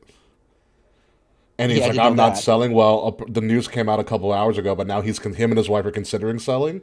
And you want to know why? Oh, he's selling. What The scandals feds are coming up opening now? up a criminal investigation into him. Oh, you are selling so quick. You're gonna need a lot of money to lose. Yeah, he's fucked. What are they investigating? Financial improprieties. He's fucked. Oh yeah. Dude, the guy literally was like, he hired private investigators on all 30 NFL owners. What? Like what? And apparently he has dirt on all of them. Yeah, too bad. It doesn't Well, matter. yeah. The feds are coming after him, and he's done. Hey man, at least he didn't just do it to the black owners. There are no black owners. I know it's the joke, Ricky. Thanks. Don't worry, Jay-Z's gonna buy a team. I did not. Jay-Z's not need to buy a Dude. team. Jay-Z he doesn't have enough money. Well, yeah, they don't have enough yet. He'd have to be part. He would have They to be don't part have of a enough. partnership. Like him and Beyonce don't They'd have have to enough be money. part of a group of people. Yeah, Yeah, they it's crazy. They have $1 billion. It's not enough. Yeah. They couldn't even buy the Jaguars. Well, yeah, no, you're not. Do you want to buy the Jaguars? How are they doing this year? No, They not have a winning yet. record. But they are a lot better. Maybe because They're close. They have like what, yeah, 3-4 maybe wins. because their coach isn't going out and like touching college girls in his off time. Dude, I love that the Jets are a 500 team, but they still can't beat the Patriots. Oh, that was Oh, no, the Jets have a good record. yeah. They lost. Yeah, they're what? They're They 5 and lost to the 3. Patriots though. They lost to the Pats, which they always do. Belichick's like, oh, I haven't lost at all of them. Belichick's like, I can't pick a quarterback, but I can still beat the Jets. They can't. Hold on, I need to tell you about Jerry Rice's. I know his stats are unreal. They were crazier Sorry, I in don't- college. I know Jerry Rice. They were crazier in college. Let me see. Jerry Rice college offense.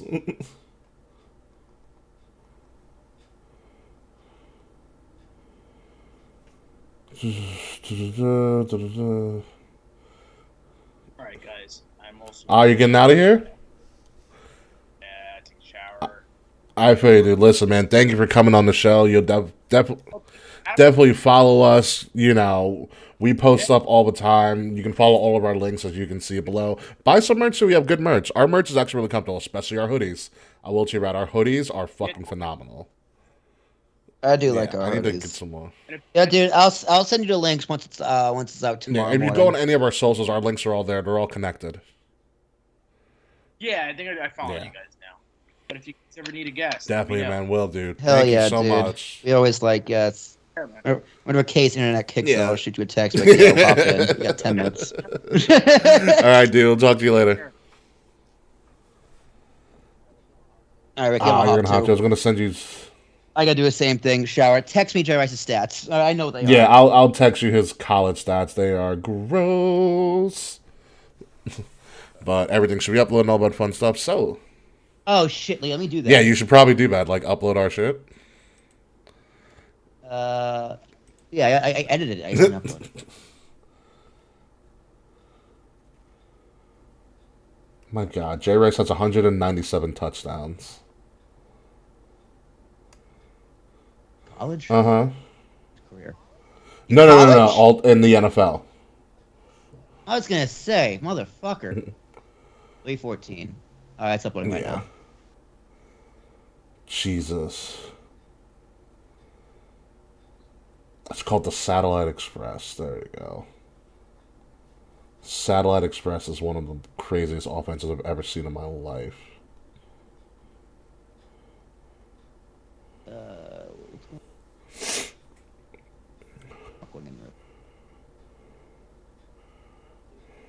Day before Thanksgiving, obviously won't. Actually, day before Thanksgiving, I could be on. We gonna do a show Thanksgiving week. What are you doing? I'm not going anywhere. Thanksgiving. No. Not going anywhere. All right, so we can do a show the 23rd, and the following week I might not. Yeah. I'm back in Vegas last week of November. Yeah. But we'll see. All right, man. I'll talk to Take you it later. easy. Let's get out of here. Toodles, guys.